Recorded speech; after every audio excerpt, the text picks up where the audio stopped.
வணக்கம். பிள்ளையார் புராணம் பகுதி 3. எப்படி? ஞானத்தின் கடவுள். ஞானம் எங்கும் இருக்கிற ஒன்று, எதிலும் இருக்கிற ஒன்று. இறைமை எப்படி நோக்கும் இடமெங்கும் நீக்கமர நிறைந்திருக்கிறதோ, அந்த மாதிரி ஞானமும் பார்க்குற எல்லாத்துலேயும் பரவி விரவி கிடக்கிற ஒன்று. புதுசாலாம் தேடி அடைகிறது இல்லை. எதையெல்லாம் நீ பார்க்குறியோ அதிலெல்லாம் ஞானம் இருக்கு. எதையெல்லாம் நீ அனுபவிக்கிறியோ அதில் எல்லாம் ஞானம் இருக்கு. எதையெல்லாம் தொட்டு படுகிறியோ அதில் எல்லாம் ஞானம் இருக்கு. எல்லாமே ஞானம்தான்.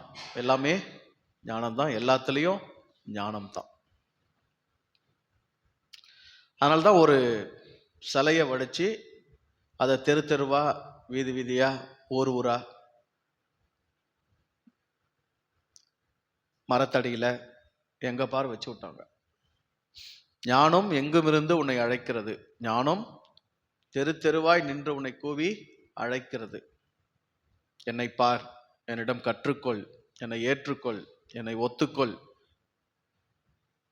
என்னை உனதாக்கிக்கொள், என்னை உனதாக்கிக்கொள். பிள்ளையார் வழிபாடு அப்படிங்கிறது ஒரு சிலையை செஞ்சுட்டு அது ஒரு இந்து சாமி அப்படின்னு அதை போய் கும்பிட்றது கிடையாது. அது சாமி இல்லை, இந்துவும் இல்லை, அப்படி ஒரு ஆளும் இல்லை. அது வெறும் ஒரு தத்துவம். புரிந்து கொள்வதற்காக புனையப்பட்ட புராணம். புரிந்து கொள்வதற்காக புனையப்பட்ட புராணம். புரிந்து கொள்ளதான் முயற்சி பண்ணணும், பூஜிக்க முயற்சி பண்ணக்கூடாது. புரிந்து கொள்வதற்காக புனையப்பட்டதை புரிந்து கொள்ளதான் முயற்சி பண்ணணும், பூஜிக்க முயற்சி பண்ணக்கூடாது. புரிந்து கொள்ள செய்யப்பட்டதெல்லாம் பூஜிக்க தொடங்கினதுனால தான் புரிதலே இல்லாம போச்சு. எதெல்லாம் புரிஞ்சுக்கணும்னு நினைச்சு செஞ்சாங்களோ அதெல்லாம் என்ன செய்ய ஆரம்பிச்சிட்டோம்? பூஜை பண்ண ஆரம்பிச்சிட்டோம். பூஜை பண்ண என்ன நடக்கும்? டிங் டிங் டிங் டிங் டிங் மணி காட்டணும், அப்புறம் தீபாராதனை காட்டணும். புகையில எல்லாம் என்ன ஆகும்? புகையில என்ன ஆகும்? கண்ணு மங்களாயிடும். புகையில கண்ணு மங்களாயிடும். அப்புறம் ஒன்றும் சரியா தெரிய வேண்டிய விதத்துல தெரியாது. எப்போ மனிதன் சிலைகளை எல்லாம் பூஜை செய்ய தொடங்கினானோ அப்போவே புரிதலுக்கு அவன் தன்னை மறைத்து கொண்டான். புரிதலுக்கு அப்பாற்பட்டு போயிட்டான். நீ மணி ஆட்டினா அங்க கேட்க வேண்டிய சத்தம் உனக்கு கேட்காது. சப்தம் என்பது ஆட்டுவது கிடையாது, ஆட்டி வர வைக்கிறது கிடையாது. ஏற்கனவே சப்தம் இருக்கு. ஏற்கனவே என்ன இருக்கு? சப்தம் இருக்கு. நீ நிசப்தமானாதான் எதை கேட்க முடியும்? சப்தத்தை கேட்க முடியும். நீயே ஒரு சப்தத்தை எழுப்பிட்டு இருந்தேன்னா ஏற்கனவே அங்கு ஒலித்து கொண்டிருக்கிற சப்தம் உனக்கு என்ன செய்யாது? கேட்காது.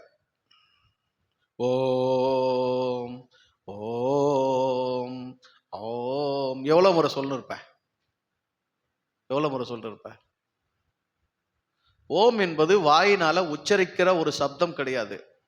அது செவியால கேட்க வேண்டிய சத்தம். உன் காதால என்ன பண்ணும்? சத்தம் கேட்கணும். அது ஓங்கார நாதம். அது என்னது? ஓங்கார நாதம். அதனால்தான் பிள்ளையார் வடிவமே இப்படிதான் இருக்கும். ஓம் வடிவத்துல தான் பிள்ளையார் முகம் அமைப்பே இருக்கும். அப்படின்னா இந்த சப்தத்தை நீ கேட்கணும், நீ ஒலிக்க கூடாது, உச்சரிக்க கூடாது.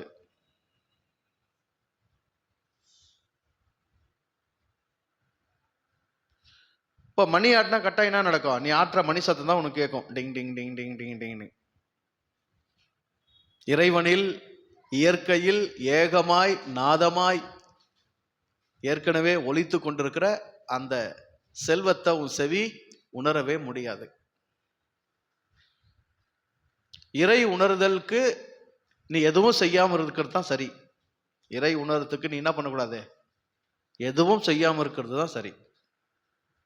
ஆற்றுறதும் கூடாது, சப்தமும் கூடாது, பேசுறதும் கூடாது, உச்சரிக்கிறதும் கூடாது, ஒன்றும் தேவைப்படாது. புகை போட்டு பூஜை பண்ண என்ன ஆகும்? இருக்கிற சிலையே உங்களுக்கு சரியா தெரியாது, என்னத்துக்கு வச்சிருக்கானே தெரியாது. நான் நிறைய அந்த காவிய படங்கள்லாம், கதைகள்லாம், இதிகாசங்கள்லாம் படமாக்கி திரைப்படமாக்கி இருக்காங்கல்ல, நாடகமாக்கி இருக்கிறாங்க. அதில் பிள்ளையார போடுறாங்க, வராரு பிள்ளையார் வராரு, வலது தந்ததுக்கு பதிலாக இடது தந்தத்தை ஒட்டி வச்சுக்கிறான். ராதாகிருஷ்ணால கூட நீங்க பிள்ளையார பார்த்தீங்கன்னா வலது தந்தத்தை உடையதுக்கு பதிலாக எதை உடைச்சி வச்சிருக்கிறான்? இடது தந்தத்தை உடைச்சி வச்சிருக்கிறான். அப்ப என்ன அழகுல அவன் சிலையை பார்த்துருப்பான், கவனிச்சிருப்பான் பாருங்க. இப்போ எதுக்கு அது உடைச்சதுன்னே தெரியாதுல்ல, கதையும் தெரியாது, கதையோட பொருளும் தெரியாது. கிறிஸ்தவங்களுக்கு சிலைனாவே தீட்டு, அசிங்கம், விக்கிரகம், பயம் ஆகாது. அதனால அவங்க என்ன பண்ணவே மாட்டாங்க, முதல்ல எதையும் பார்க்கவே மாட்டாங்க. இந்துக்களுக்கு பார்க்க தான் போறாங்க, ஆனா என்ன பண்ணிடுறாங்க, போக மூட்டிடுறாங்க. தீபாராதனை கருப்பா போக்க கட்ட என்ன ஆகும், கருவறையில பாத்தீங்களா கடவுள் செல்லாம் எப்படி இருக்கும், கருப்பா ஆயிட்டு இருக்கும். அது கருப்பா தான் இருக்கும்.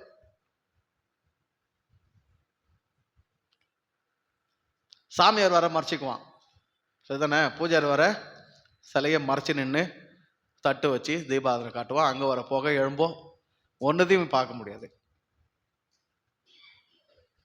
அதனால எப்ப நீ உனக்கு வெளியே ஒன்ன பூஜிக்கிறத நிறுத்துறியோ அப்பவே நீ புரிதலுக்கு வழிவகுக்கிற. உனக்கு வெளியே இருக்கிற எந்த ஒன்னையும் நீ பூஜிக்கிறத நிறுத்தினாதான் உனக்கு உள்ள புரிதலுக்கு நீ வழிவகுக்கிற. அது வெளியே யாராலும் செய்யப்பட்ட சிலையா இருக்கட்டும், இல்லை இறைவனாலேயே படைக்கப்பட்ட இயற்கையா இருக்கட்டும், எழுதப்பட்ட காவியங்களா இருக்கட்டும், வேதங்களா இருக்கட்டும், புனையப்பட்ட புராணங்களா இருக்கட்டும், இயற்றப்பட்ட இதிகாசங்களா இருக்கட்டும், உனக்கு வெளியே எதையும் நான் பூஜிக்க மாட்டேன் அப்படின்னு என்னைக்கு நீ முடிவுக்கு வரையோ அப்போ நீ புகையிலிருந்து தப்பிக்கிற, உனக்குள்ள புரிதலுக்கு வழிவகுக்கிற. உன் கண்கள் தெளிவாய் காண்பதற்கு, காட்சியை தெளிவாக காண்பதற்கு உனக்கு வழி உண்டாகும். அதுல பூசை என்பது உன்னுடைய புரிதலுக்கு நீயே மறைவு கட்டுவது. பூஜைங்கிறது என்னது? உன்னுடைய புரிதலுக்கு நீயே மறைவு கட்டுவது. புரிந்து கொண்டா எல்லாமே இன்பம், நன்மை, ஆனந்தம்.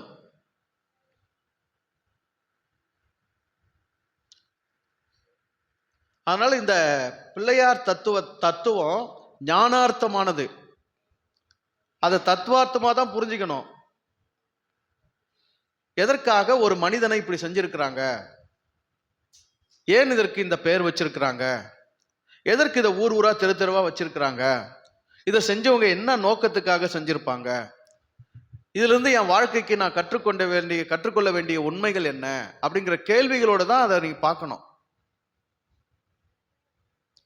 அது ஞானம், அது உன்னை அழைக்கிறது.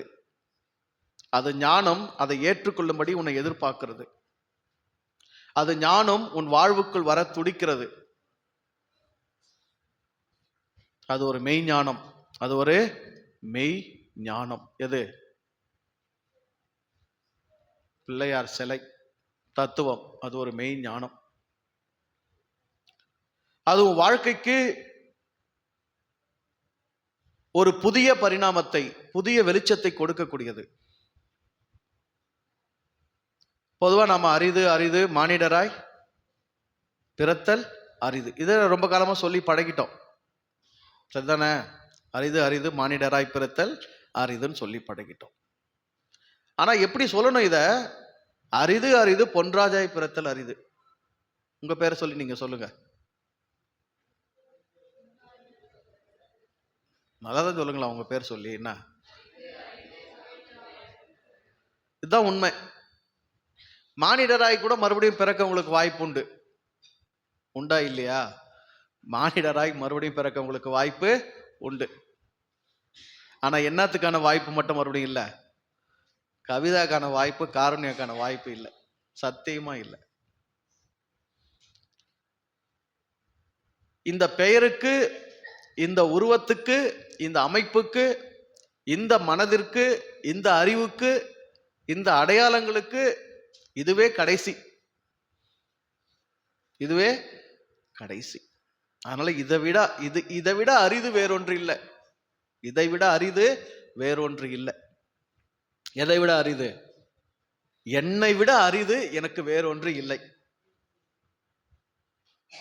உனக்கு என்ன புரியணும்? உன்னை விட அரிதானது உலகில் வேறொன்று இல்லவே இல்லை. சத்தியமா இல்லை, நிச்சயமா இல்லை. இறைவனாலும் முடியாது. யாராலும் முடியாது? இறைவனாலும் முடியாது, இயற்கையாலும் முடியாது. மீண்டும் இந்த அரிதை அவதாரமாக்குவதற்கு, படைப்பதற்கு. கோடி கோடியா மனிதர்களை படைத்துக் கொண்டே இருப்பான் இறைவன். கோடி கோடியா மனிதர்களை படைத்து கொண்டே இருப்பான். யுகங்கள் தோறும் படைப்பு நிகழ்ந்து கொண்டே இருக்கும். ஆனா நீ வரமாட்ட. நீ வரமாட்ட.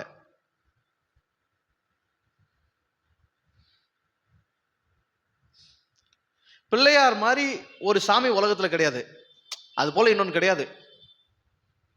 அந்த மாதிரி ஒரு பெரிய வயிறை வச்சுன்னு, யானை தலையை வச்சுன்னு, உடஞ்சி போன தந்தை ஒன்றும், நீளமான தந்தை ஒன்றும் வச்சுன்னு, 5 கையை வச்சுன்னு, அது அசிங்கமோ அது அழகோ, ஆனா அது மாதிரி இன்னொன்னு கிடையாது.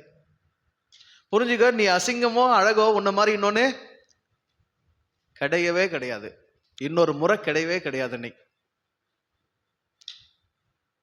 அதனால உன்னை விட அரிதா வேறொன்றை நீ எண்ணினாலே அங்கே உன் ஞானத்தை நீ இழக்கிறாய். அதற்கு பேர் அஞ்ஞானம். எதுக்கு பேர் அஞ்ஞானம்? உன்னை விட அரிதாக வேறொன்றை எண்ணுவது அஞ்ஞானம். இப்ப ஞானம் உனக்கு என்ன போதிக்குது? உன்னை விட அரிதானது வேறொன்று உலகத்தில் இல்லை. நீயே அரிது, நீயே அரிது.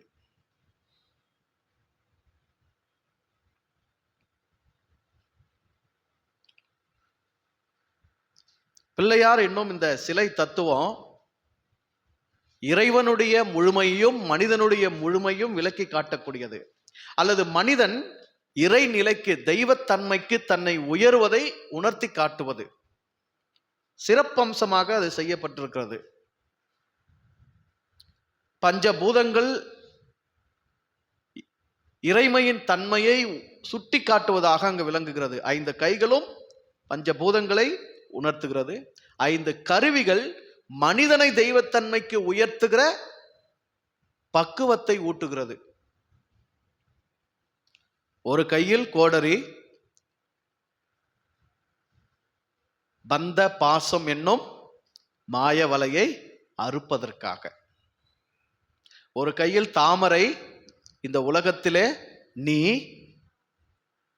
வாழ வேண்டிய முறையை உனக்கு விளக்குவதற்காக. எல்லாத்தையும் அனுபவி, எல்லாத்தோடும் இரு, எல்லாரோடும் உறவாடு,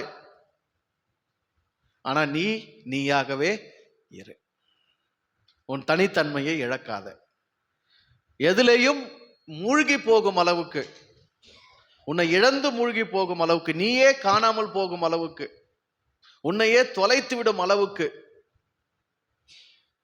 எதற்குள்ளாகவும் நீ போகாத.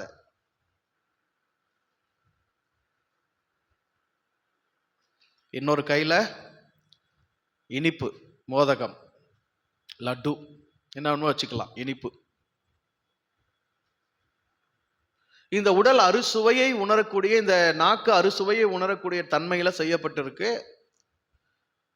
இந்த உடம்பு உடம்புல உள்ள உறுப்புகள் சுவைகளுக்கு ஏற்ப உறுப்புகள் செயல்படுது. சரிதானே?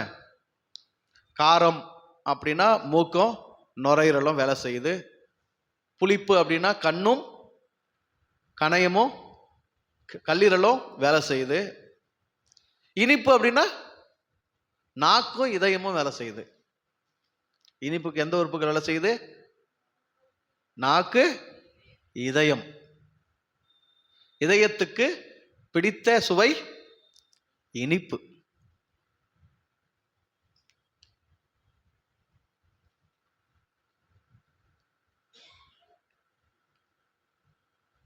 இனிப்பை யாருக்கு சாப்பிட முடியும்? குழந்தைங்களுக்கு தான் இனிப்பை சாப்பிட முடியும். இனிப்பை யார் அதிகமா சாப்பிடுவாங்க? இனிப்பு யார் அதிகமா சாப்பிடுவாங்க? குழந்தைங்க சாப்பிடுவாங்க. குழந்தைங்களுக்கு எப்பவுமே என்ன பிடிக்கும்? இனிப்பு பிடிக்கும். பெரியவங்களுக்கு இனிப்பு பிடிக்கும். யாருக்கு? மகிழ்ச்சியா இருக்கிறவங்களுக்கு மட்டும்தான் இனிப்பு பிடிக்கும். கோபமா இருக்கிறவங்களுக்கு காரம் மட்டும்தான் பிடிக்கும். கோபமா இருக்கிறவங்களுக்கு என்ன பிடிக்கும்? காரம் மட்டும்தான் பிடிக்கும்.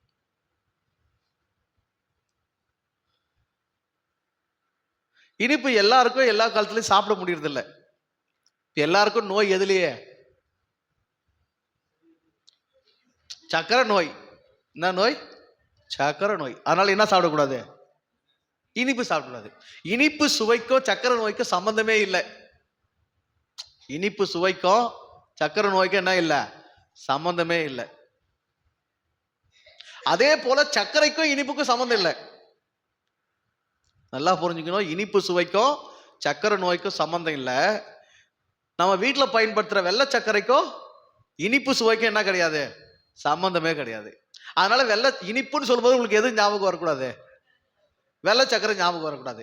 நீ பாட்டுக்கு வெள்ளை சர்க்கரை ஞாபகம் வச்சுன்னு இனிப்பு சாப்பிட்டா இதயத்துக்கு நல்லதுன்னாரு, அதனால நான் சர்க்கரை தின்றேன்னு அள்ளி அள்ளி தின்னா அது உன் பிரச்சனை. நான் பொறுப்பாளி கிடையாது. இனிப்பு உன் இதயத்தை பலப்படுத்தக்கூடியது. இல்ல இதயம் பலமா இருந்தா அது இனிப்பத்தான் எப்பவுமே கேட்குன்னு இருக்கும். இதயம் பலவீனப்பட்டவர்களால என்ன சாப்பிட முடியாது? இனிப்பு சாப்பிட முடியாது. இதயம் இன்பத்தால் நிறைந்திருந்தால் மட்டும்தான் இனிப்பு உன்னால் சாப்பிட முடியும். இதயம் துன்பத்தாலும் துக்கத்தாலும் நிறைந்திருந்தா என்ன சாப்பிட முடியாது? இனிப்பு சாப்பிட முடியாது. நீ துக்கமா இருக்கிற, சோகமா இருக்கிற, வேதனையா இருக்கிற, எங்க ஸ்வீட் சாப்பிடுங்கன்னா என்ன பண்ணுவ? அந்த ஸ்வீட்டே உனக்கு எப்படி தெரியும்? பாய்சன் மாதிரி, விஷம் மாதிரி தெரியும். உன்னால் தின்ன முடியாது, இறங்காது, நான் கேத்துக்காது.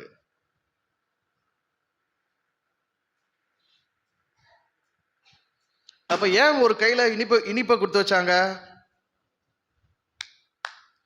நீ எப்படி இரு, வாழ்க்கை எப்படிப்பட்டது? இன்பமயமானது. வாழ்க்கை இன்பமயமானது, இனிமை நிறைந்தது. உன் இதயம் பலவீனப்பட்டதல்ல. உன் இதயம் பலவீனப்பட்டதல்ல. இதயத்தின் பலம் அது இன்பத்தில் திளைப்பதில் இருக்கிறது. இதயத்தின் பலம் எதில் இருக்கு? அது இன்பத்தில் திளைப்பதில் இருக்கிறது. இன்பமா இருக்க இருக்க இதயம் என்ன ஆகும்? பலப்படும். அதுக்கு ஊட்டச்சத்து எதுதான்? இன்பம் தான் இதயத்தின் ஊட்டச்சத்து. இன்பத்துக்கு ஊட்டச்சத்து எது? இனிப்பு.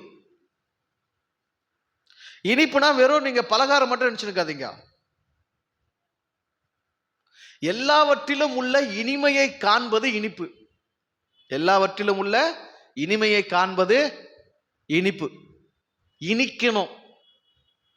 செந்தமிழ் நாடென்னும் போதினிலே இன்ப தேன் வந்து பாயுது காதினிலே. அந்த அந்த விருட்சத்தின் கனி பார்வைக்கு இன்பமும், பார்வைக்கு இன்பமும், புசிப்புக்கு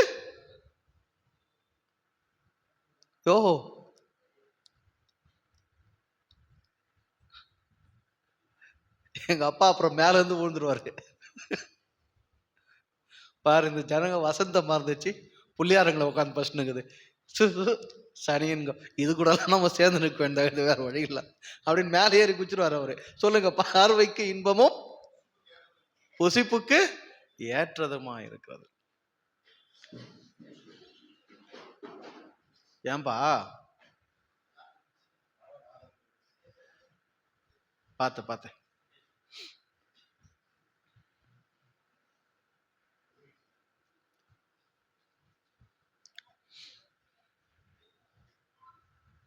ரெடியா? ஐம்புலன்களுக்கும் என்ன தேவைப்படுது? இன்பம் தேவைப்படுது. ஐம்புலன்களால என்ன முடியுது? இன்பம் நுகர முடியுது. கண்ணுக்கும் இன்ப காட்சி, காதுக்கு இன்ப கேள்வி, மூக்குக்கு இன்ப நுகர்வு, நாவுக்கு இன்ப சுவைப்பு. இப்போ உலகத்துல எல்லா படைப்புகளையும் இறைவன் என்ன வச்சிருக்கிறான்? இனிமையை வச்சிருக்கிறான், இன்பத்தை வச்சிருக்கிறான், அழக வச்சிருக்கிறான். உனக்கு எனக்கும் வாழ்வதற்கு ஒரு சந்தர்ப்பத்தை இறைவன் அழகா கொடுத்திருக்கிறான்.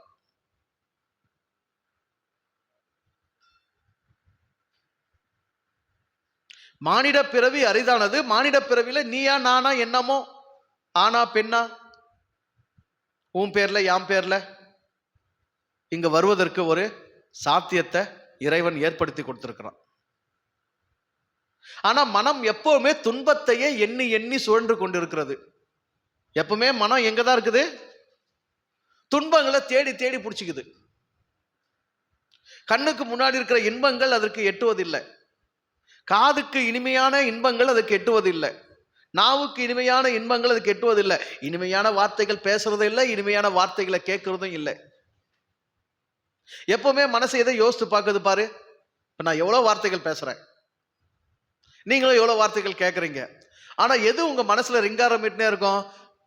நான் உங்களை கோபமாவோ வேதனையாவோ இல்ல உங்களை துன்பப்படுத்துற மாதிரியோ உங்களை குறைச்சியோ ஒரு வார்த்தை பேசிட்டு நான் பேசின 99 வார்த்தை மற்ற வார்த்தைகள் மறந்துடும். எது ஒண்ணு மட்டும் நிற்கும்? எது ஒண்ணு மட்டும் நிற்கும்? அந்த துன்ப வார்த்தை மட்டும்தான் உங்க மனசுல நிற்கும். மற்றெல்லாம் தொலைச்சிருவீங்க. 99 இழந்துருவீங்க. காணாமல் போன அந்த ஒரு ஆட்டை நோக்கி 99 ஆட்டை விட்டு விட்டு தேடி போய் அதை கண்டுபிடித்து அதை அணைத்து, அந்த மாதிரி நீங்க எதை தான் தேடி போவீங்க? அந்த துன்பமான ஒன்று, துக்கம் அளிக்கிற ஒன்று, வேதனை அளிக்கிற ஒன்று, அது பின்னாடியே தான் போறது. இருக்கிற 99 என்ன பண்றதே இல்லை, கவனிக்கிறதே இல்லை.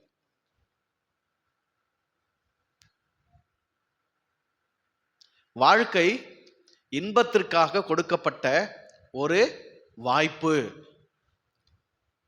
இயற்கை முழுவதும் இன்பமயமாகவே இருக்கிறது. இயற்கை முழுவதும் இன்பமயமாகவே இருக்கிறது. மனிதனை தவிர மற்ற உயிரினங்களுக்கு இன்பப்படுவதை தவிர வேற எதற்கும் நேரமே இல்லை. மனிதனை தவிர மற்ற உயிரினங்களுக்கு இன்ப நுகர்ச்சியை தவிர வேற எதற்கும் நேரம் இல்லை. ஆனா மனிதனுக்கு இன்பப்படுவதற்கு மட்டும் என்ன இல்லை? நேரமே இல்லை. சாதா சர்வ காலமும் ஒரே துன்ப நுகர்ச்சி தான். உண்ணுவதில் இன்பம் காண்பதில்லை, உறங்குவதில் இன்பம் காண்பதில்லை, இயற்கையை ரசிப்பதில் இன்பம் காண்பதில்லை, இசையை கேட்பதில் இன்பம் காண்பதில்லை. ஒரு நடனமும் கிடையாது, ஒரு நாட்டியமும் கிடையாது, ஒரு பாட்டும் கிடையாது, ஒரு ஆட்டமும் கிடையாது, ஒரு புன்முறுவலும் கிடையாது, ஒரு புன் சிரிப்பும் கிடையாது, ஒரு இன்பமும் கிடையாது. வாழ்க்கை போது, வாழ்க்கை போது.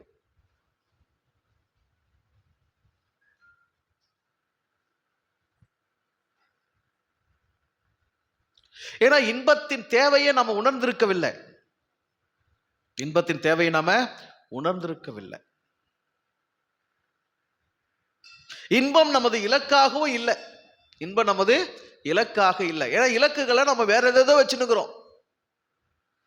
நான் டாக்டர் ஆவேன், லட்சியம் தானே, லட்சியம் தானே. நான் நீதிபதி ஆவேன். நீ என்னன்னா ஆவறியோ ஆவு, தப்பில்லை. நீ என்னென்ன ஆவரே ஆவு, என்னென்ன ஆக முடியுமோ ஆவு. ஏற்கனவே உன்னை இப்படி ஆக்கி இருக்கிறான்ல, அதை எதுக்கு ஆக்கினா அதை முதல்ல செய். நீ என்னென்ன ஆவரே ஆவு. நீ என்னென்ன ஆகணும்னு நினைக்கிறதுக்கு எங்க இருந்து ஆவற? நானா நீயா இருந்து தானே ஆவற. அந்த நானா நீயா இருக்கிறதுக்கு உன்னை ஆக்கினவன் எதுக்கு ஆக்கியிருக்கிறான்? வெறும் இன்பத்திற்காக தான் ஆக்கியிருக்கிறான். அதை செய். நீ இன்பமா இருந்து டாக்டர் ஆகு, நீ இன்பமா இருந்து நீதிபதியாக, நீ இன்பமா இருந்து இந்த சாதனை செய், நீ இன்பமா இருந்து அதை செய், என்னத்தனா செய். ஆனா அடிப்படை என்னது? இன்பமாயிரு, இனிமையா பேசு, இனிமையா அந்த கேள், இனிமையா அந்த பாரு. ஐம்புலன்களுக்கு என்ன கொடுத்துட்டே இரு? இனிமையை கொடுத்துட்டே இரு.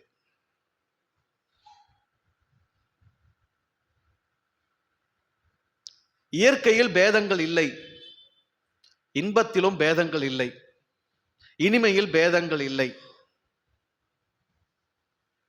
உனக்கு எனக்கு தான் என்ன தெரிய மாட்டேங்குது, இன்பம் எங்கெல்லாம் இருக்குது எதுலெல்லாம் இருக்குதுன்னு தெரிய மாட்டேங்குது. இன்பம் எங்கெல்லாம் இருக்கு எதுலெல்லாம் இருக்கு நமக்கு தெரியல. மனசு திரும்ப திரும்ப யாரை நினைச்சு பார்க்கும்? யோசித்து பாருங்க. மனசு திரும்ப திரும்ப யாரை நினைச்சு பார்க்கும்?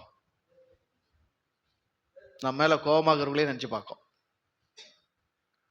உங்களுக்கு வேதனை கொடுத்தவங்களே நினைச்சு பார்க்கும், உங்களை வெறுப்பா திட்டினவங்களே நினைச்சு பார்த்து நிற்கும். ஆனா இன்னொரு பக்கம் திரும்பினா அவங்களை நேசிக்கிறவங்க பல பேர் இருப்பாங்க. இருப்பாங்களா இருக்க மாட்டாங்களா? அதெல்லாம் நினைக்காது. நாம தான் இனிப்பு தின்றதே இல்லையே. வருஷத்துக்கு ஒரே பண்டிகை இனிப்பு தின்றதுக்கு என்னது? பொங்கல் இனிப்பு தின்னுவியா? ஆமா ஆமா, சக்கரை பொங்கல் சாப்பிடுங்க. சக்கரை பொங்கல் அது பேர் இனிப்பு பொங்கல், சக்கரை பொங்கல் இல்லை.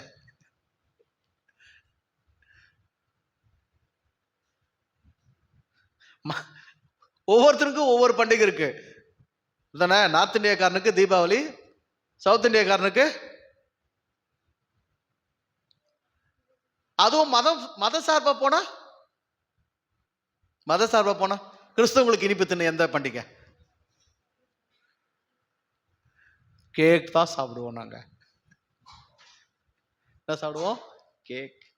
கிறிஸ்டியன் சீல் ஆரம்பிக்குதுல, கேக்கு சீல் ஆரம்பிக்குதுல. Christians will eat cake.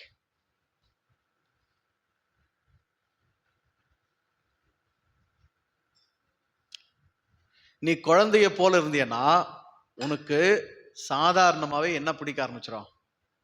இனிப்பு சுவை பிடிக்க ஆரம்பிச்சிடும். எதுல உனக்கு இன்பமோ, எதுல நீ இனிமை காண்றியோ அதுல உன்னை நீயே நகர்த்தின் போயிடுவேன். அவ்வளவுதான் மேட்ரு. வாய்ப்பு கிடைச்சா ஓடிடுவேன், அவ்வளவுதான். குழந்தைங்களாம் பார்த்தியா, நீ அடிச்சு பிடிச்சி உட்கார வச்சு படி எழுது, அதுக்கு அது பிடிக்கலன்னு வச்சுங்க, அதுல அதுங்களுக்கு இன்பம் இல்லைன்னு வச்சுங்க, எப்படியாவது வாய்ப்பு கிடைக்குமா அந்த சனியை எழுந்து சமையல் அரைக்கங்கன்னா போகுமான்னு பார்த்துன்னே இருக்கும். நீ அப்படி நகர்ந்தேன்னா அது என்ன பண்ணும்? அதுக்கு எங்க இன்பமோ, அதனுடைய நுகர்ச்சி எங்கேயோ அங்க அது ஓடிடும், அதை தேடிக்கும். ஆனா நீ நான் என்ன ஆயிட்டோம்? ரொம்ப பெரிய பருப்புங்களாகி பொறுப்பு ஆயிட்டதுனால நம்மெல்லாம் குடும்ப பாரத்தை சுமக்கணும். குடும்ப யாருமே குடும்பத்தை நடத்துறேன்னா சொல்றதில்ல, குடும்ப பாரத்தையே நான் தான் சுமக்கிறேன். குடும்ப பாரத்தையே நான் தான் சுமக்கிறேன். இறைவனை இதை விட கேவலமா யாரும் திட்ட முடியாது. என்னன்னு, நான் குடும்ப பாரத்தை சுமக்கிறேன்னு அர்த்தம். குடும்பங்கிற பாரத்தை எனக்கு செட் பண்ணி கொடுத்தவ யாரு? குடும்பங்கிற பாரத்தை செட் பண்ணி கொடுத்தவ யாரு? குடும்ப பாரமா வரமா? குடும்பம் பாரமா வரமா? எப்போ வரோம்? நீ இன்பமா இருந்தா எல்லாமே உனக்கு என்னதான்? வரமா தான் தெரியும். நீ துன்பமா இருந்தா உனக்கு எல்லாம் என்னதான்? பாரம் தான். இப்ப இன்பமும் துன்பமும் எங்க இருக்கு? உனக்குள்ள இருக்கு, உன் புரிதல்ல இருக்கு, உன் பக்குவத்தில் இருக்குது. இன்பமா இருக்கிறவனுக்கு எதுவுமே பாரம் இல்லை. இன்பமா இருக்கிறவனுக்கு எதுவுமே என்ன கிடையாது? பாரம் கிடையாது, எல்லாம் வரம் தான். ஒருவேளை பாரம் நினைச்சுதான் மலையாளத்துல பொண்டாட்டிக்கு பாரியான்னு பேர் வச்சா தெரியல. மலையாளத்துல பொண்டாட்டிக்கு பாரியா, தெலுங்கு கூட பாரியாவா? மலையாளத்துக்கு கூட பாரியா தான்.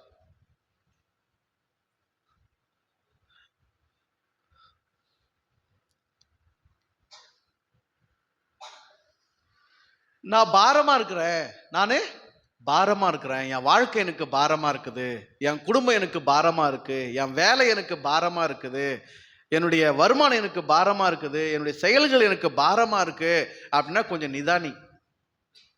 உன் வாழ்க்கை கவனிக்கப்பட வேண்டிய கட்டத்தில் இருக்கு. உன் வாழ்க்கை எங்க இருக்கு? சுகர் டெஸ்ட் பண்ணணும். உனக்கு என்ன டெஸ்ட் பண்ணணும்? சுகர் டெஸ்ட் பண்ணணும். ஹாஸ்பிட்டல் போனேன்னா அவன் ரேஷியோ 5 வருஷத்துக்கு ஒரு முறை குறைச்சி உன்னை சுகர் பேஷண்ட் ஆகி உன்னை கஸ்டமர் ஆக்கிடுவான். நீ என்கிட்ட வா, நான் உனக்கு இனிப்பு டெஸ்ட் பண்றேன், உன்னால இனிமே நுகர முடியுதா பாக்குறேன். நான் ஒரு பாட்டு போடுறேன், உன் கால் கை ஆடுதான்னு பார்த்து நான் சொல்லுவேன். நான் ஒரு பாட்டு போடுவேன், நீ அந்த பாட்டு கேட்கும்போது என்ன ஆவற அப்படின்னு பார்த்தே என்ன பண்றேன், உனக்கு ரிசல்ட் கொடுத்துருவேன். ஆமா, உனக்கு இத்தனை % என்ன இல்லை, இனிமை இல்லை, உன் வாழ்க்கையில இன்பம் இல்லை, எழுந்து போ.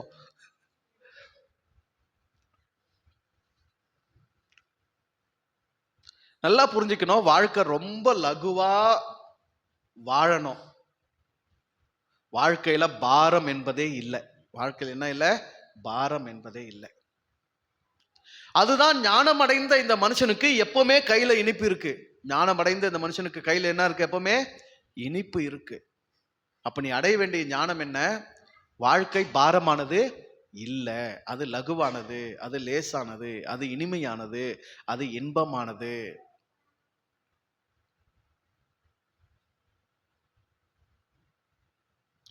ஞானம் பாரங்களை எல்லாம் கழிக்கிறது.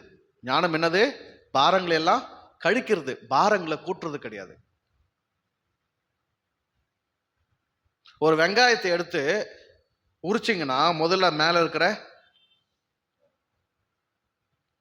தோல், அதுக்கப்புறம் வெங்காயம், அதானே, அதுக்கப்புறம் என்னது வெங்காயம், அதை உரிச்சிங்கன்னா அதுக்கப்புறம் சட்டை, அதுக்கப்புறம் அதை உரிச்சிங்கன்னா வெங்காயம், அதுக்கப்புறம் உரிச்சிங்கன்னா அப்படியே உரிச்சினே போனீங்கன்னா இறுதியா மிஞ்சிருது என்னது, எல்லாத்தையும் உரிச்சு போட்டுனே போங்க, இறுதியா மிஞ்சிருது என்னது, ஒன்னும் புரியல. வாழ்க்கையில தினமும் ஒரு வெங்காயம் உரி, எதுவுமே புரியல, ஞானமே உதிக்கல, இந்த ஆள் பேசுறது ஒண்ணுமே புரியல, அர்த்தமே தெரியல, எங்க போது என்ன நடக்குதுன்னே புரியல, வாழ்க்கையே ஒரு மாதிரி இருக்குது, எதுவும் தெரியல. தினமும் காலையில் இருந்துக்கோ ஒரு வெங்காயத்தை எடுத்துக்கோ, உரிச்சுனே வா, உரிச்சிட்டு ஒன்னும் பண்ணாத, உரிச்சுட்டே போ, தினமும் ஒரு வெங்காயம் உரி. 365 நாள் 365 வெங்காயம் உரிக்கிறதுக்குள்ள நீ பெரிய ஞானி ஆகணும்னா என்ன கேளு.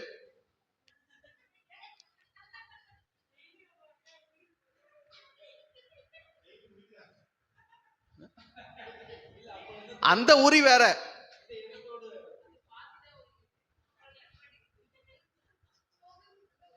உரிக்கிறதுக்குனே வெங்காயத்தை எடுத்து உரி, உரிக்கிறதுனே வெங்காயத்தை எடுத்து உரி.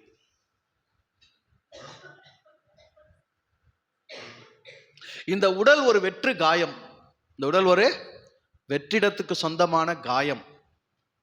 ஆனால் இந்த உடம்பு என்னதான், இந்த உடம்பு என்னதான், ஒரு வெங்காயம் தான்.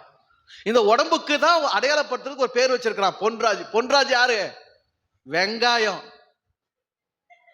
பொன்ராஜ் யாரு, பொன்ராஜ் யாருங்க, வெங்காயம். என்ன வெங்காயம் சொல்றதுக்கு உனக்கு அப்படியே வீரமா இருக்கும், ஆனா என்ன வரணும் உனக்கு, சசிகுமார் வெங்காயம் சொல்றதுக்கு என்ன வரணும்,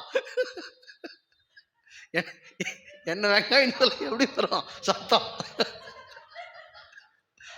வரும் தானே. எல்லாரும் இங்க யார் தான், வெங்காயம் தான். அவ்வளவுதாங்க. இந்த பாட்டு ஒன்று, நான் ஒரு முட்டாளுங்க, நல்லா படிச்சவங்க 4 பேரு சொன்னாங்க, நான் ஒரு முட்டாளுங்க. நான் வரிக்கல, நான் ஒரு வெங்காயம். கரெக்டா, நான் அதுவே நான் ஒரு வெங்காயம், நான் ஆன்மீக ஜீவன், நான் ஒரு வெங்காயம். எல்லாத்துலயும் சொல்லணும், சும்மா ஒரு இடத்துல சொல்லக்கூடாது, எல்லா வரிக்கு பின்னாடி என்ன வரணும், நான் ஒரு வெங்காயம். என் பேருங்கிற அடையாளம், என் பெற்றோருங்கிற அடையாளம், என் ஊருங்கிற அடையாளம், என் படிப்புங்கிற அடையாளம், என் திறமைங்கிற அடையாளம், என்னெல்லாம் இருக்குது எல்லாத்தையும் உரிச்சுனே வாங்கலாம். எல்லாத்தையும் உரிச்சுனே வந்தால் கடைசியில் நிற்கிறது என்னதான், ஒன்றும் இல்லைங்கிற சூனியம் தான் நிற்கும். ஒன்றும் இல்லைங்கிற சூனியம் தான் நிற்கும். ஒன்றுமில்லாத சூனியத்துக்கு இங்க சந்தோஷப்படுறத தவிர வேற என்ன சாதனை, ஒன்றுமில்லாத சூனியனி. எல்லாத்தையும் சும்மா போத்தி எவனோ செட் பண்ணி வச்சிருக்கிறான். சந்தோஷப்படுறத தவிர வேற என்ன சாதனை உனக்கு? உன்னால ஏன் இன்பமா இருக்க முடியல? இன்பத்தை ஏன் தொலைக்கிற? இன்பத்தை ஏன் இழக்கிற? இன்ப நுகர்ச்சி, இன்ப தேடுதல் உனக்கு ஏன் இல்லை? நான் சின்ன வயசுல ரொம்ப இனிப்பு சாப்பிட்டு இருந்தேன். இனிப்பு அப்படி சாப்பிடுவேன். ரொம்ப பருப்பாகி பொறுப்பான பாருங்க. ஊழியத்துக்கெல்லாம் வந்து ஒரு குடும்ப பாரம் கிடையாது, 100 குடும்ப பாரம். ராத்திரில தூங்கினா இவங்க குடும்பம் அவங்க குடும்பம், அவங்க சண்டை இவங்க சண்டை, இவங்க பிரச்சனை அவங்க பிரச்சனை, அவங்க வீட்டு கஷ்டம் இவங்க வீட்டு கஷ்டம், இது அது மொத்தம் மண்டையில் வரும். அப்ப எத்தனை குடும்ப பாரத்தை சுமக்கிறது? அத்தனை குடும்ப பாரத்தை சுமந்தா பெரிய பருப்பாயிட்டல.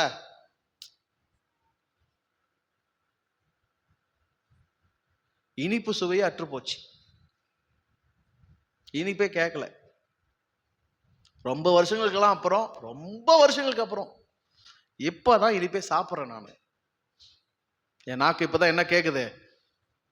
இனிப்பே கேக்குது. இன்பத்துக்கு தூரமானால் நீ ஞானத்துக்கே தூரம் ஆயிடுவ, இறைவனுக்கே தூரம் ஆயிடுவ. இன்பத்துக்கு தூரமானால் நீ ஞானத்துக்கும் ஞானத்தின் கடவுளுக்கும் தூரமாக்கி விடுவாய். இறைவன் லேசானவன். இறைவன் எப்படிப்பட்டவன்? லேசானவன், ரொம்ப எளிமையானவன், ரொம்ப எளிமையானவன். அவனுக்கு பகட்டு கிடையாது. இறைவனுக்கு என்ன கிடையாது? பகட்டு கிடையாது, பந்தா கிடையாது.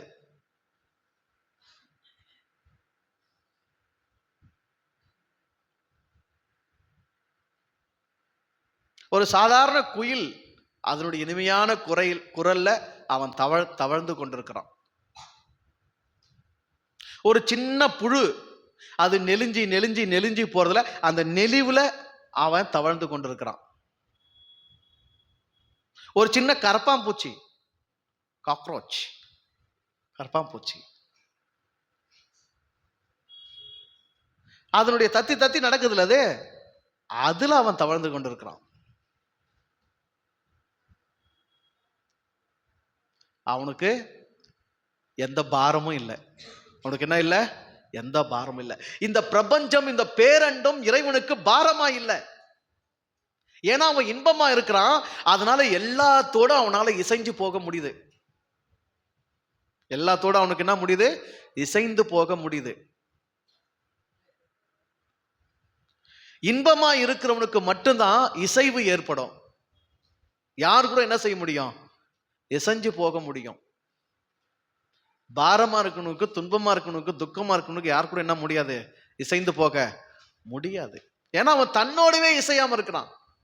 துன்பமா இருக்கிறவன் தனக்குத்தானே தன்னோடே இசைந்து போக முடியாதவனா இருக்கிறான். அப்ப பிறரோடு என்ன செய்ய முடியாது? பிற உயிர்களோடு என்ன செய்ய முடியாது? இசைந்து போகவே முடியாது. இறைவன் கோடிக்கணக்கான உயிர்களோடு இசைந்து வாழ்ந்து கொண்டிருக்கிறான், இசைவாக வாழ்ந்து கொண்டிருக்கிறான். 84 லட்சம் உயிர் வகைகளோடு அவன் இசைவாக வாழ்ந்து கொண்டிருக்கிறான். பிரபஞ்சத்தின் அத்தனை இயக்கங்களிலும் இசைவாக இருக்கிறான். அப்ப எவ்வளவு இன்பமா இருக்கணும், எவ்வளவு கொண்டாட்டமா இருக்கணும் சொல்லுங்க. எவ்வளவு இன்பமா இருக்கணும், எவ்வளவு கொண்டாட்டமா இருக்கணும். நமக்கு 2 பேர்கிட்ட சிரிச்சா 20 பேர்கிட்ட முறைக்க வேண்டாகுது. 2 பேர்கிட்ட சிரிச்சா 20 பேர்கிட்ட முறைக்க வேண்டாகுது. 2 பேர்கிட்ட சிரிச்சு பேசினா 20 பேர்கிட்ட கோபமா பேச வந்திருக்குது. இசைவு இல்லை.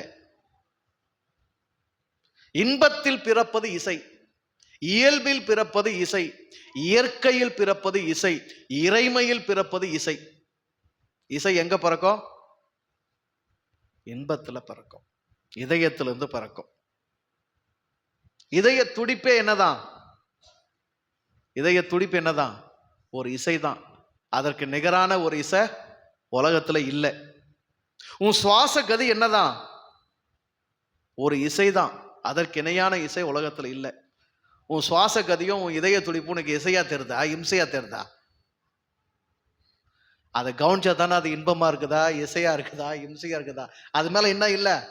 கவனமே இல்லையே.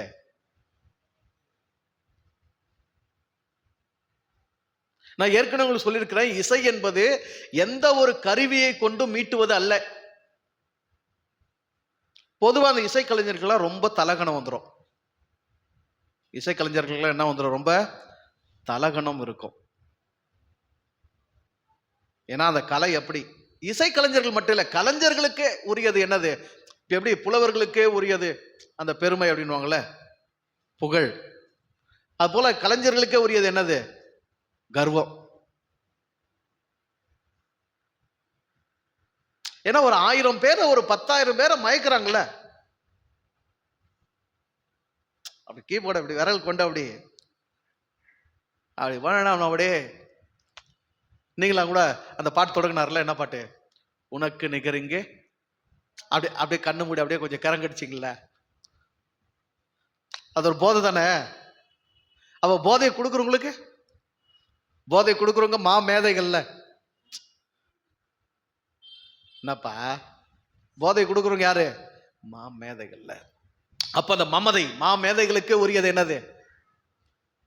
மமதை. ஆனால் உண்மையிலேயே இசையில் கர்வம் இல்லை. இசையில் என்ன கிடையாது? கர்வம் கிடையாது, ஆணவம் கிடையாது. இசை இறைவனை போன்றது. இசை இறைவனை போன்றது. அது எந்த கருவியை கொண்டு இசைப்பதும் கிடையாது. நல்லா புரிஞ்சுக்கணும். எந்த கருவியை கொண்டு இசைப்பதும் இசை கிடையாது. அந்த இடத்துக்கு நீங்க வந்துருங்க. அப்பதான் இசை கலைஞர்களோட திமிர் போவோம்.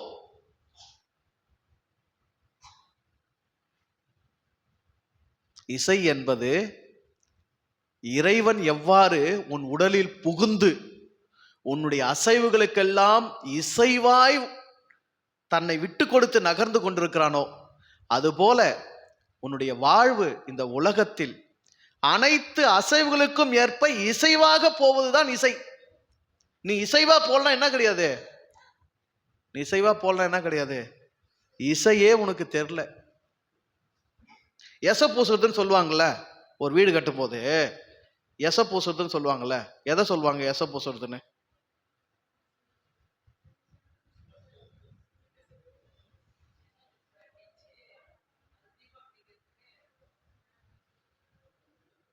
ஒரு செங்கல் இன்னொரு செங்கல் வச்சுட்டு நடுவில் என்ன பண்ணுவாங்க? சிமெண்ட் போட்டு பேக் பண்ணுவாங்க. பேக் பண்ணிட்டு அதுக்கப்புறம் அந்த பேக்கிங் வந்து நிறைவாகிறதுக்கு, முழுசாகிறதுக்கு ரெண்டு பக்கம் என்ன பண்ணுவாங்க? எச பூசுவாங்க. எசைனா என்ன? ரெண்டினுடைய இணைப்பையும் நிறைவாக்குறது. இணைப்பை உறுதிப்படுத்துவது என்னது? எச. நீ உயிர்களோடு இணைப்பில் இசைவாக இருக்கிறாயா? உலகத்தில் இணைப்பில் இசைவாக இருக்கிறாயா? உன்னால எவ்வளவு பேர் கூட, அல்லது உன்னோடு கூட உன்னால் எவ்வளவு இசைவா இருக்க முடியுது? அடுத்தவங்க கூட இருக்கிறது அடுத்த பிரச்சனை. உன்னோடு உன்னால், உன் உடலோடு உன்னால், உன் உயிரோடு உன்னால், உன் உள்ளத்தோடு உன்னால் இசைவாக இருக்க முடிகிறதா? நீ எசைஞ்சு போகிறியா பாரு. நீ எசைஞ்சு போனா எதுலதான் இருக்கிற? இசையில தான் இருக்கிற. நீ எசைஞ்சு போலனா உனக்கு இசையே தெரியல.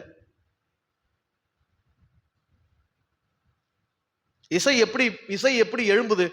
ஒரு வாத்திய கருவிலிருந்து இசை எப்படி எழும்புது?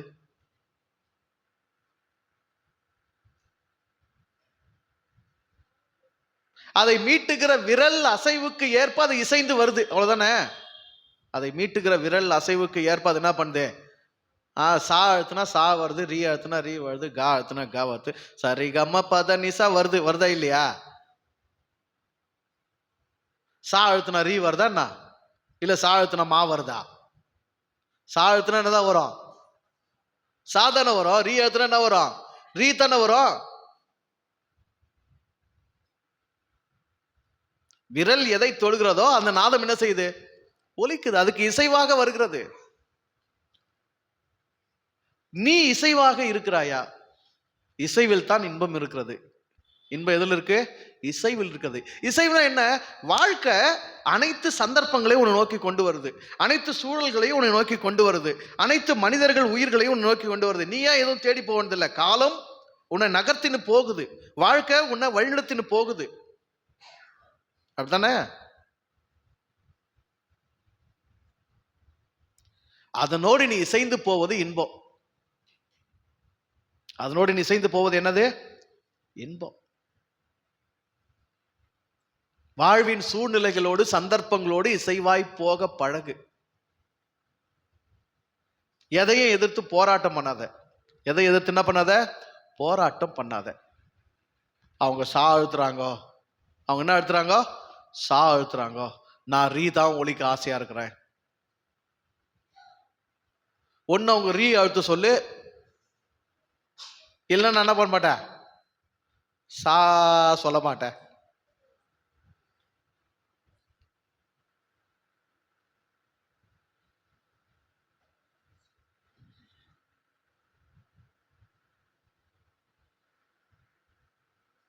எல்லா உயிர்களும் இல்ல எல்லா மனிதர்களும் இறை சித்தத்திலேயே இங்க இயங்கல. சரிதானே? எல்லா மனிதர்களும் எதுல இயங்கல? இறை சித்தத்திலேயே இயங்கல. சுய விருப்பமும் இங்க என்ன பண்ணுது? வேலை செஞ்சுதான் இருக்கு, செயல்பட்டு தான் இருக்குது. சுய விருப்ப செயல்பாடு நகர்ந்து கொண்டு தான் இருக்குது. ஆனா இறை இசையாக இல்லாம தனித்து போயில்லை. எந்த உடம்புல இருந்தும் கடவுளுடைய செயல், கடவுளுடைய விருப்பத்தின்படி செய்யலன்னு எந்த கணத்தை விட்டு அந்த உயிர் என்ன செய்யல, வெளியே போகல. அதுலேயும் இசைவாகத்தான் அது இருக்கிறது. உலகத்தின் இயக்கத்தை புரிந்து கொள், உலகத்தின் இயக்கத்தை புரிந்து கொள், பிரபஞ்சத்தின் இயக்கத்தை கவனி, இரவு பகலை கவனி, இரவில் வருகிற சுடர்களை கவனி, பகலில் வருகிற சுடரையும் கவனி, இயக்கம் எப்படி இயங்குறதுன்னு கவனி, சில உயிர்களை கவனி, வாழ்க்கையை கவனி, நிதானி. இது இப்படிதான் போகுது, இணைஞ்சு போ, இசைஞ்சு போ. நீ இசைவாக இருப்பதில் தான் இன்பம். இன்பம் உள்ளவனுக்குத்தான் இசைவாக இருக்க முடியும். வாழ்க்கை இன்பத்திற்கானது. நாம் என்ன செய்யறோம்? புத்தியை கொண்டு எல்லாத்தையும் சரிப்படுத்த முயற்சி பண்றோம். புத்தியை கொண்டு எல்லாத்தையும் என்ன பண்ண பார்க்கிறோம்? சரிப்படுத்த முயற்சி பண்றோம், திருத்த முயற்சி பண்றோம். நாய் வாழ நிமிர்த்த போரான்னு இருக்கிறோம். என்ன புரியணும் உனக்கு? இது நாய். இது என்னது? நாய். இதற்கு இருப்பது வால். இந்த வால் எப்படிதான் இருக்கும்? வளைந்துதான் இருக்கும், பெண்டாதான் இருக்கும். இப்ப எனக்கு இன்பம் என்ன? எனக்கு இன்பம் என்ன? நாய் வாழை பிடிச்சி நீவி நீவி நீவி எண்ணெல்லாம் போட்டு தடவி அது அப்படியே நேரா உருவி நேரா உருவி நேரா உருவி நேராக்குறேன். நாய் வாழை மட்டும் நேராக்கிட்ட அப்படி ஒரு சந்தோஷ சாதனை. எப்ப ஆக்குவ? எப்ப ஆக்குவ?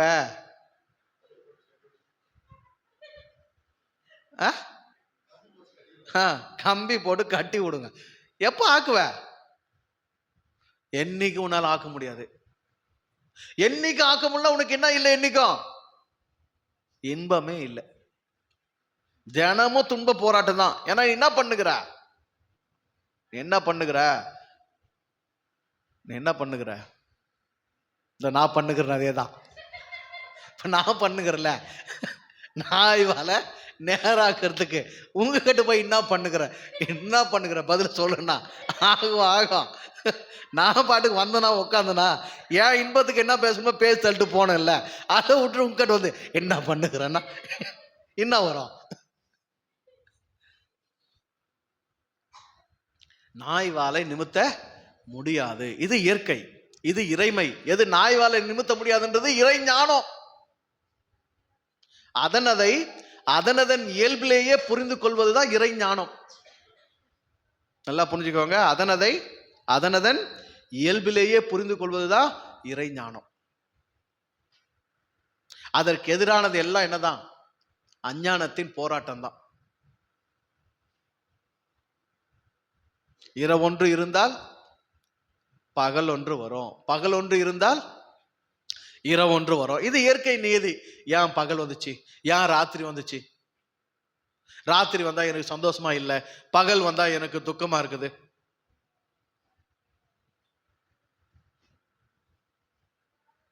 நீ எதை இங்க திருத்துவதற்கு, மாற்றுவதற்கு, இயற்கை நியதிகளோடு போராடுவதற்கு, இயற்கை விதிகளை எதிர்த்து நிற்பதற்கு நீ பிறக்கல. உனக்கெல்லாம் அது ஆவே ஆகாது, இறைவனுக்கே ஆகாது.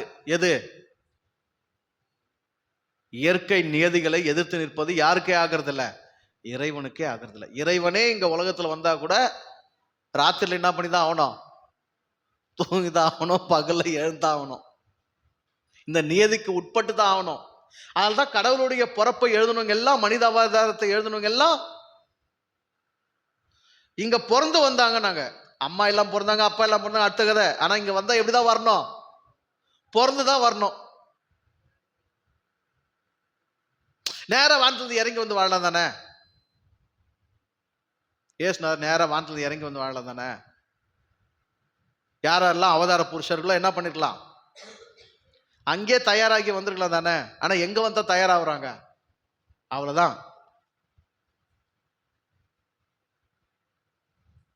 இயற்கையின் நியதிகளுக்கும் விதிகளுக்கும் இசைவாக செல்வதே இனிமை, இசைவாக வாழ்வதே இன்பம்.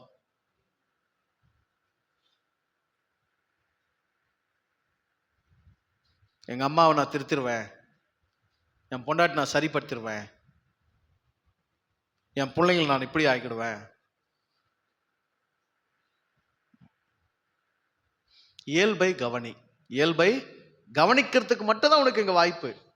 அது கூட எதுக்காக கவனிக்கிறது? இது என்னது, இது கூட நம்ம எப்படி எசைஞ்சு போறதுன்னு தெரிஞ்சுக்கிறதுக்காக கொஞ்சம் கவனிக்கணும், அவ்வளவுதான். நீ இது என்னது, இது பொறுப்பு என்ன எடுத்து வந்துக்குது, இதுக்கு எது பிடிக்குது, இது எதுல லைக்குது, இது கூட நம்ம எப்படி எசைஞ்சு போறது, அவ்வளவுதான் மேட்ரு. புத்தியை கொண்டு திருத்தவோ மாற்றவோ சரிப்படுத்தவோ உனக்கு என்ன இல்லைங்க, வல்லமை கொடுக்கப்படவில்லை. வாழ்க்கைய ஒவ்வொரு நொடியையும் ஒவ்வொரு கணத்தையும் இன்பமாக கொண்டு போ. எவன் ஒருவன் மாய பந்த பாச வலைகளை அறுக்கிறானோ, எவன் ஒருவன் தாமரை போல எதிலும் ஒட்டாமல் உறவு கொண்டு வாழ்கிறானோ, எவன் ஒருவன் இன்பத்தை மட்டுமே எப்பொழுதும் நுகர்ந்து கொண்டிருக்கிறானோ,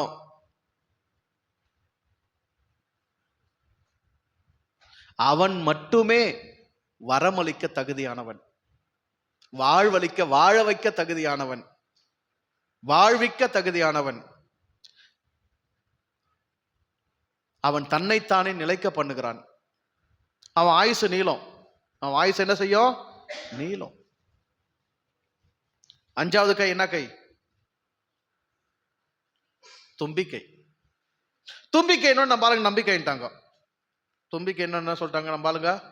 நம்பிக்கை அப்படின்ட்டாங்க. தும்பிக்கை நம்பிக்கை எல்லாம் கிடையாது, புரியுதா?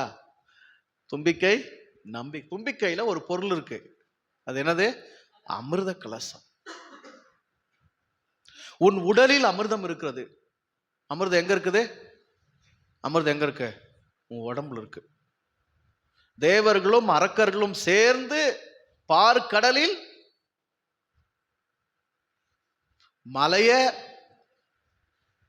மலைய கொண்டு வந்து நடுக்கடல்ல போட்டு, ஒரு பக்கம் தேவர்கள் ஒரு பக்கம் அரக்கர்கள், வாசுகிங்கிற பாம்பை கயிறாக்கி கடலை கடைஞ்சி மத்து போட்டு, நீங்க தயிரை கடைஞ்சி மோராக்குறீங்களா, அந்த மாதிரி கடலை கடைஞ்சதுனால அதுல இருந்து என்ன உண்டாச்சான்?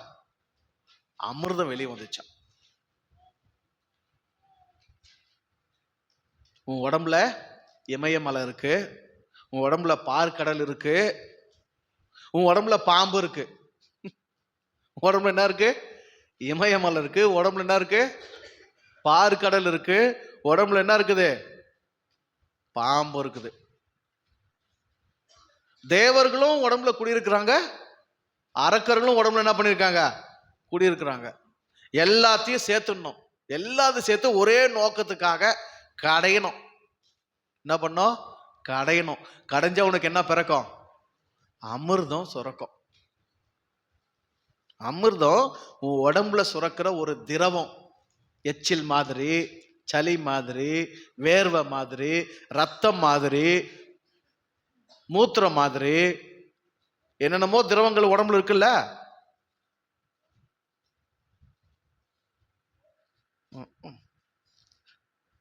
நல்லா விடு, எதிரில் உட்காந்து.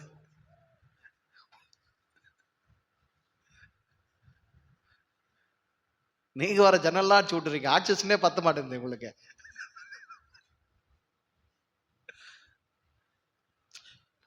முட்டிலாம் கூட என்ன சுரக்கும்? பசை மாதிரி சிலது, அது என்ன சொல்றது, ஜல்லி ஜல்லி மாதிரி நிறைய திரவங்கள் சுரக்கும்ல, அந்த மாதிரி உன்னுடைய கபாலத்தில், உன்னுடைய தலையில சுரக்கக்கூடிய ஒரு திரவம் என்னது? அமிர்தம். அது உன் ஆயுளை நீடிக்கக்கூடியது, உன் ஆயுளை நீடிக்கக்கூடியது. அதாவது உனக்கு தேவையானதெல்லாம் உடம்புல இருக்குது. உனக்கு தேவையானதெல்லாம் எங்க இருக்கு? உன்னுடைய உடம்புல. நீண்ட ஆயுள் வேணுமா? உன் உடம்புல இருந்து தான் எடுக்கணும், நீ வெளியே இருந்தாலும் எடுக்க முடியாது.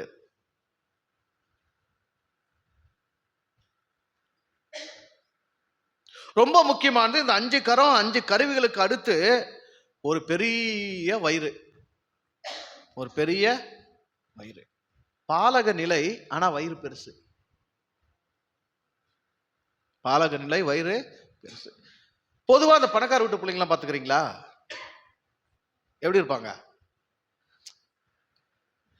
மெலிஞ்சி எலும்பும் தோலுமா இருக்கிற பிள்ளை என்ன சொல்லுங்க? என்னடா சோத்துக்கு இல்லாத வீட்டுல இருக்கிற மாதிரி இருக்கிறேன்னு கேட்பாங்க. அப்ப சோறெல்லாம் நிறைய இருக்கிற வீட்டுல இருந்தா எப்படி இருப்பாங்க பிள்ளைங்க? நல்லா கொழு கொழுன்னு இருப்பாங்க. எப்படி இருப்பாங்க? பொசு பொசுன்னு கொழு கொழுன்னு இருக்குங்க அதுங்க.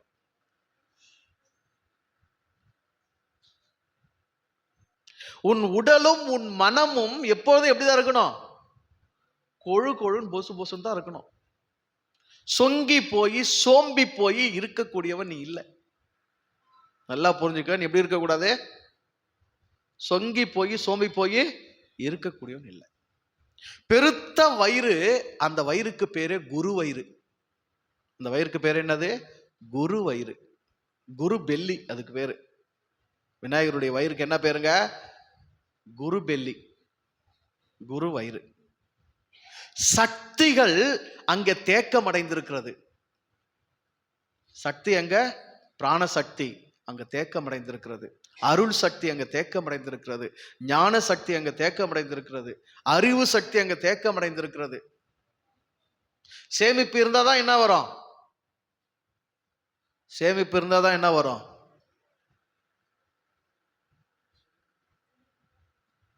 அங்க சில பேர்ல பரிசு வச்சிருப்பாங்க பாத்தீங்களா? பர்சு பர்சு மணி பர்சு வச்சிருப்பாங்க பாத்தீங்களா?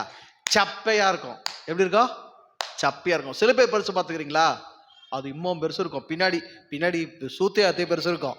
அதுக்கு மேல பேண்ட் போட்டு அதுல பரிசு சொருனாங்கன்னா அது ஒரு தனி அங்கமா தெரியும். இந்த அங்கத்துக்கு மேல அது ஒரு அங்கமா தெரியும். பாத்துக்கிறீங்களா? அப்படின்னு என்ன அர்த்தம்? உள்ள பேப்பர் நிறைய இருக்குது. பணம் நினைச்சுக்க போறீங்க. நிறைய இந்த பில்லு அந்த பில்லு, அங்க வாங்கின பேப்பர் இங்க வாங்கின பேப்பர், இவங்க விசிட்டிங் கார்டு அவங்க விசிட்டிங் கார்டு, இவ்வளோத்தையும் மடிச்சு அதுல வச்சு அதுல 2 ரூபாய் நோட்டு வச்சுட்டா என்ன ஆயிடுது? மணி பர்சு பெருசா இருக்குது.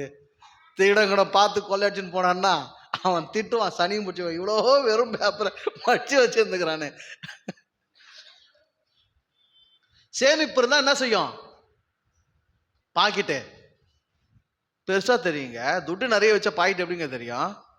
பெருசா தெரியும். அப்ப சேமிப்பு தேக்கம் அடைகிற இடம் என்ன ஆகும்? வீங்கும். பிராணி கிளியில படிச்சீங்கள, பிராண தேக்கம் என்ன ஆகும்? வீங்கும். பிராண பற்றாக்குறை சுருங்கும். சரியா? இப்ப விரிது வீங்கி இருக்குதுன்னு என்ன அர்த்தம்? வயிறு என்ன பண்ணிருக்க? வீங்கி இருக்குன்னு அர்த்தம். தேக்கம். தான் வாழ்க்கைக்கு தேவையான ஞானத்தை இந்த ஆள் எங்கேயும் போய் வெளியே தேட வேண்டியதே இல்லை. எல்லாத்தையும் எங்க வச்சிட்டான்? தனக்குள்ள தேக்கி வச்சுக்கணும். உனக்கு ஞான சேமிப்பு இருக்கா பாரு. உனக்கு பிராண சேமிப்பு இருக்கா பாரு. உனக்கு அறிவு சேமிப்பு இருக்கா பாரு. சேமிப்புலாம் என்ன செய்யணும்? கடன் வாங்கணும். சேமிப்புலாம் என்ன செய்யணும்? கடன் வாங்கணும். கடன் கிடைக்கலனா என்ன செய்யறது? கடன் கிடைக்கலனா என்ன செய்யறது? கஷ்டப்படணும். திருடணுமா?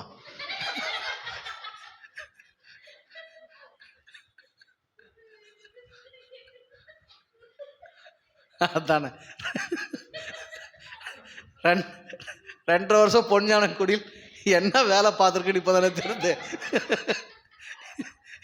எதுக்கு தயாராகி இருக்குது?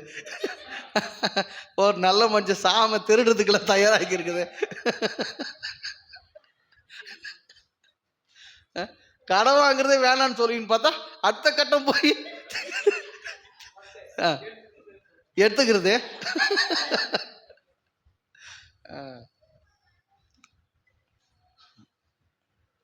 ஆற்றல் சேமிப்பு என்னதுங்க அதுக்கு பேரு? ஆற்றல் சேமிப்பு. உன்னுடைய ஆற்றலை உனக்குள்ளாக நீ தக்க வைக்கணும். உன்னுடைய ஆற்றல் உனக்குள்ளாக தக்க வைக்கணும்.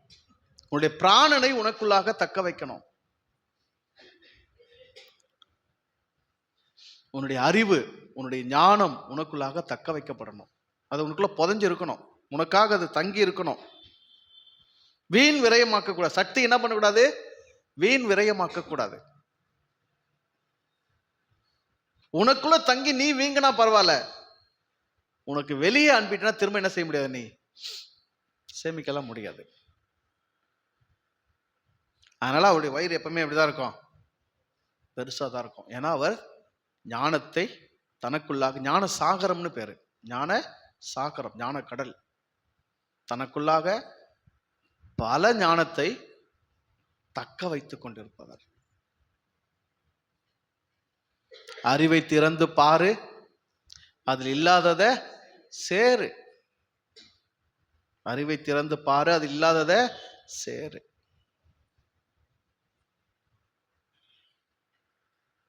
ஞானத்தை தேடு, ஞானத்தை சம்பாதி, ஞானத்தை சம்பாதி, ஞானத்தை வாங்கு. எவ்வளோ தின்னாலும் மலமா போவோம், எவ்வளோ உடுத்தினாலும் துணி நார் நாரா கிழிஞ்சு போவோம், சரிதானே? எவ்வளோ பொருள் பொண்ணுனாலும் இங்க விட்டுட்டு தான் போனோம், எடுத்துட்டு போக வாய்ப்பே கிடையாது. காதருந்த ஊசியும் வராது, வரவே வராது. அப்ப எதுதான் வரும்? உன் ஞானம் வரும், உன் புரிதல் வரும், உன் அறிவு வரும். அதுதான் உன்னுடைய சேமிப்பு, அதுலதான் உன்னுடைய தேக்கம். அதுதான் நீ தேக்க உனக்குள்ள தக்க வைக்கணும். நீ பெரும்பாலும் எதை தக்க வைக்க போராடுங்கிற பாரா? மனுஷங்க பெரும்பாலும் எதை தக்க வைக்க போராடுங்கிறாங்க? சொத்தை தக்க வைக்க போராடுறாங்க.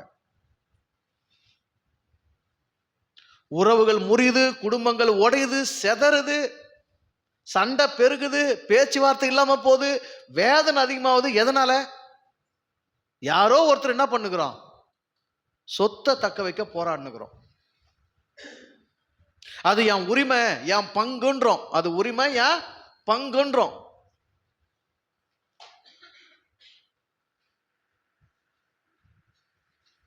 அங்கம் இருந்தா தானே பங்கு அனுபவிக்கிறதுக்கு, அங்கம் இருந்தா தானே அங்க பங்கு அனுபவிக்க முடியும். அங்கமே உன்னை அவுத்து விட்டு போயிடுமே, உன் பங்கெல்லாம் என்ன ஆகும்?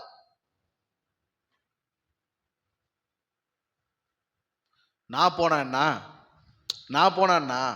என் பிள்ளைங்க அனுபவிக்க போறாங்க, நான் போனேன்னா என் பிள்ளைங்க அனுபவிக்க போறாங்க. அனுபவிக்க வேண்டியது என் பிள்ளைங்க தான் அப்படின்றது ஞானமா அஞ்ஞானமா? அனுபவிக்க வேண்டியது என் பிள்ளைங்க தான்ன்றது ஞானமா அஞ்ஞானமா? என் பிள்ளைங்கன்றது யாரு? இந்த பூமியில பிறந்த ஏதோ மனுஷங்க, இந்த பூமியில கடவுள் படைச்ச மனுஷங்களை நான் என்ன நினைச்சுன்னுக்கிறேன்? என் பிள்ளைங்க நினைச்சுன்னுக்கிறேன், சரிதானே? இப்ப நான் போராடாம விட்டுட்டாலும் அனுபவிக்க போறது யார் தான்? மனுஷங்க தான்.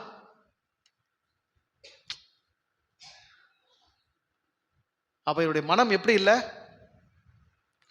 மனிதர்கள் அனுபவிக்கட்டும் இல்ல, என் மக்கள் அனுபவிக்கட்டும் இருக்கிற.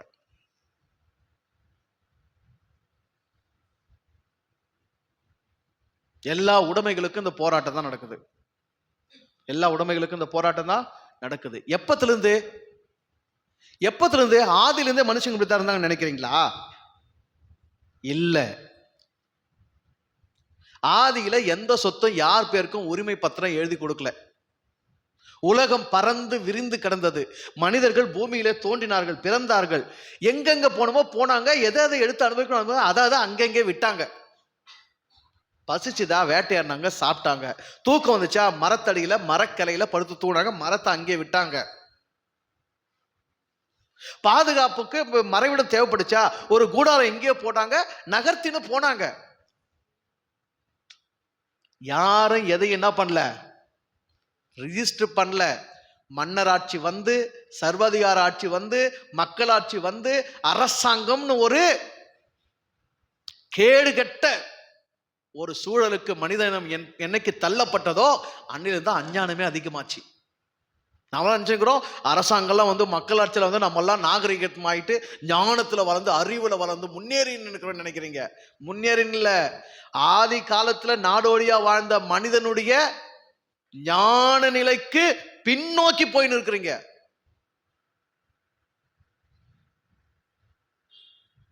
இது இந்த இடம் என் பெயரில் இருக்கிறது, உன் பேர் இல்ல. பேரே உண்டு இல்லடா, பேரே யாருது இல்ல. என் பேர் எந்தா என் உடம்புதா, என் பேர் எந்தா என் உடம்புதா. இந்த உடம்பு எந்தா, இந்த உடம்பு எந்த இல்ல. அப்ப இந்த பேரு எந்த இல்ல. அப்ப இந்த பேர்ல எழுதப்பட்ட இந்த இடம், பேர்ல எழுதப்பட்ட இந்த இடம்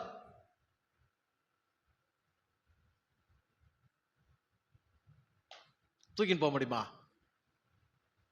உடம்பே என் கூட வராது. உடம்பு பேர்ல எழுதப்பட்ட இடம் எங்கிருந்து வரும்? என் அடையாளத்தை சுமந்திருக்கிறது எங்கிருந்து வரும்?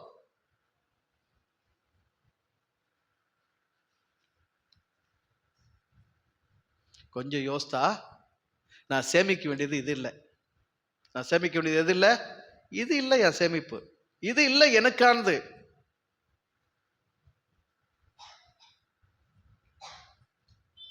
நான் போராடி சண்டை போட்டு வேதனை அடைஞ்சு துன்பம் அடைஞ்சு துக்கம் அடைஞ்சு இன்பத்தை இழந்து இசைவை இழந்து இயல்பை இழந்து ஒரு இடத்த மீட்டு என் பிள்ளைக்கு பிடிச்சி விட்டு போலாம். ஆனா அந்த சனியை கடைசி வரைக்கும் என்ன தெரியும் பண்ணோம்? அந்த புள்ள சனி என்ன பண்ணோம் கடைசி வரைக்கும்? அதுலயே நின்றோம், அதுக்கு மேல அது போவாது. ஆனா அதை சும்மா விட்டு பொண்ணு வச்சுக்காது, என்ன தெரியும் பண்ணோம்? தனக்காண்ட தானே தேடிக்கும் வல்லமை பெறும். நல்லா புரிஞ்சுக்கோங்க. வேற சொல்லியிருக்கிறேன், பணக்கார குடும்பத்துல பிறக்கிறவன், பணக்கார குடும்பத்துல பிறக்கிறவன் திறமையில் ஏழையாகிறான். ஏழை குடும்பத்தில் பிறக்கிறவன் திறமையில் செல்வந்தன் ஆகிறான். உங்க பிள்ளைங்களை இங்க வைக்க வேண்டிய சொத்து என்னது? இடம் இல்லை, வீடு இல்லை, மாடு இல்லை, நகை இல்லை, பணம் இல்லை, பொருள் இல்லை, அறிவு சொத்து. என்ன கொடுக்கணும்? அறிவு சொத்து, ஞான சொத்தை கொடுக்கணும் பிள்ளைங்களுக்கு. எங்க போனாலும் அவன் பிழைத்துக் கொள்ள வேண்டும், எங்க போனாலும் அவன் இன்பமா வாழணும். தனக்கு தேவையான தானே தேடிக்கிற திறமை அவனுக்கு இருக்கணும். தன் தேவைகளை தானே சந்திச்சுக்கிற வளம் அவனுக்கு உண்டாகணும். அந்த தைரியம், அந்த துணிவு அவனுக்கு இருக்கணும். அப்படித்தானே?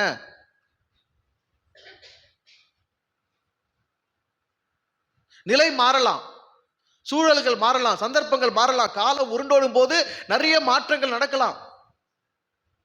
இன்னைக்கு 2வது மாடியில் குடியிருக்கிற நானு நாளைக்கு எங்க வரலாம்? தரைக்கு வரலாம். ஐயோ ஐயோ வந்துட்டு வாழ்க்கையே போச்சு, வாழ்க்கை போயிடுமா? பூஜ்யமானாலும் திரும்ப என்ன ஆகலாம்? 100 ஆகலாம், வேறாகலாம், ஆளாகலாம், வாழலாம். எல்லாத்துக்கும் வாய்ப்பு இருக்கு. எல்லாத்துக்கும் என்ன இருக்கு? வாய்ப்பு இருக்கு. அந்த தைரியம், ஞானத்தை சொத்தாக சேமியுங்கள், அறிவை சொத்தாக சேமியுங்கள், புரிதலை சொத்தாக சேமியுங்கள். அதுதான் உங்களுக்கானது. அதுதான் உங்களுக்கு குரு பெல்லி. உங்களை குரு வயிறு எப்போ உங்களுக்கு வரும்? ஞான சேமிப்பு அதிகமானதான் வரும்.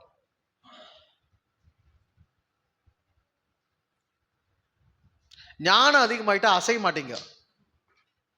ஞானம் அதிகமாயிட்டா என்ன பண்ண மாட்டீங்க? அசைய மாட்டீங்க. பிள்ளையாருக்கு வாகனம் எது?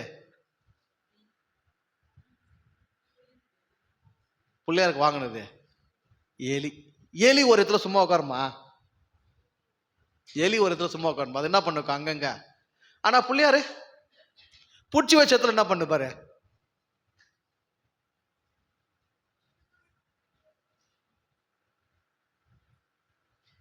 அப்படின்னா செயல்திறன் இல்லாதவரா? செயலே செய்ய மாட்டாரா? எல்லா வினைகளுக்கும் நாயகம், எல்லா வினைகளுக்கும் நாயகம். உலகத்தில் செய்யப்படுகிற, பிரபஞ்சத்தில் இயங்குகிற ஒவ்வொரு செயலுக்கும் கடவுள். வினைகளுக்கு நாயகம், ஆனா சிம்பிளிசிட்டி. வினைகளுக்கு நாயகம். ஆனா எப்படி உட்காந்துக்கிறாப்ல?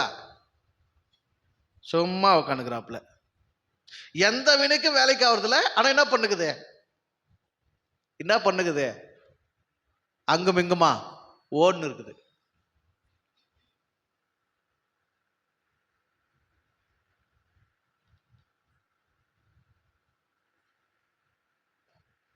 ஒரு நல்ல செய்யுள் ஒன்று சொல்லுவாங்க. எனக்கு இந்த அது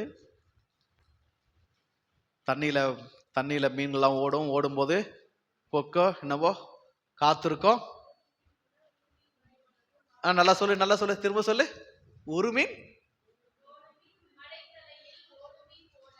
மலைத்தலையில் ஓடு மீன் ஓட ஒரு மீன் வருமளவும் வாடி இருக்குமாம் கொக்கு. தண்ணி ஓடத்துல ஓடினே இருக்கும். கரெக்டா அதுக்கான அந்த மீன் வர வரைக்கும் அது என்ன பண்ணிக்குமா? காத்து நிற்கும். கரெக்டா அது வந்த உடனே ஒரே கொக்கு, சைவ கொக்கு கண்ட மீனை கண்டு விரதம் முடிச்சிருச்சான். அது வரைக்கும் அது என்னதான்? விரதம். ஜஸ்ட் விரதம். மௌனமாரு, சும்மாரு. உனக்காந்து என்னவோ அதை கரெக்டா எடுத்துக்கோ. எலி என்ன பண்ணோம்? தனக்காந்து எதுன்னு தெரியாது. தனக்காந்து எதுன்னு தெரியாது. அதனால அது என்ன பண்ணுக்கும்?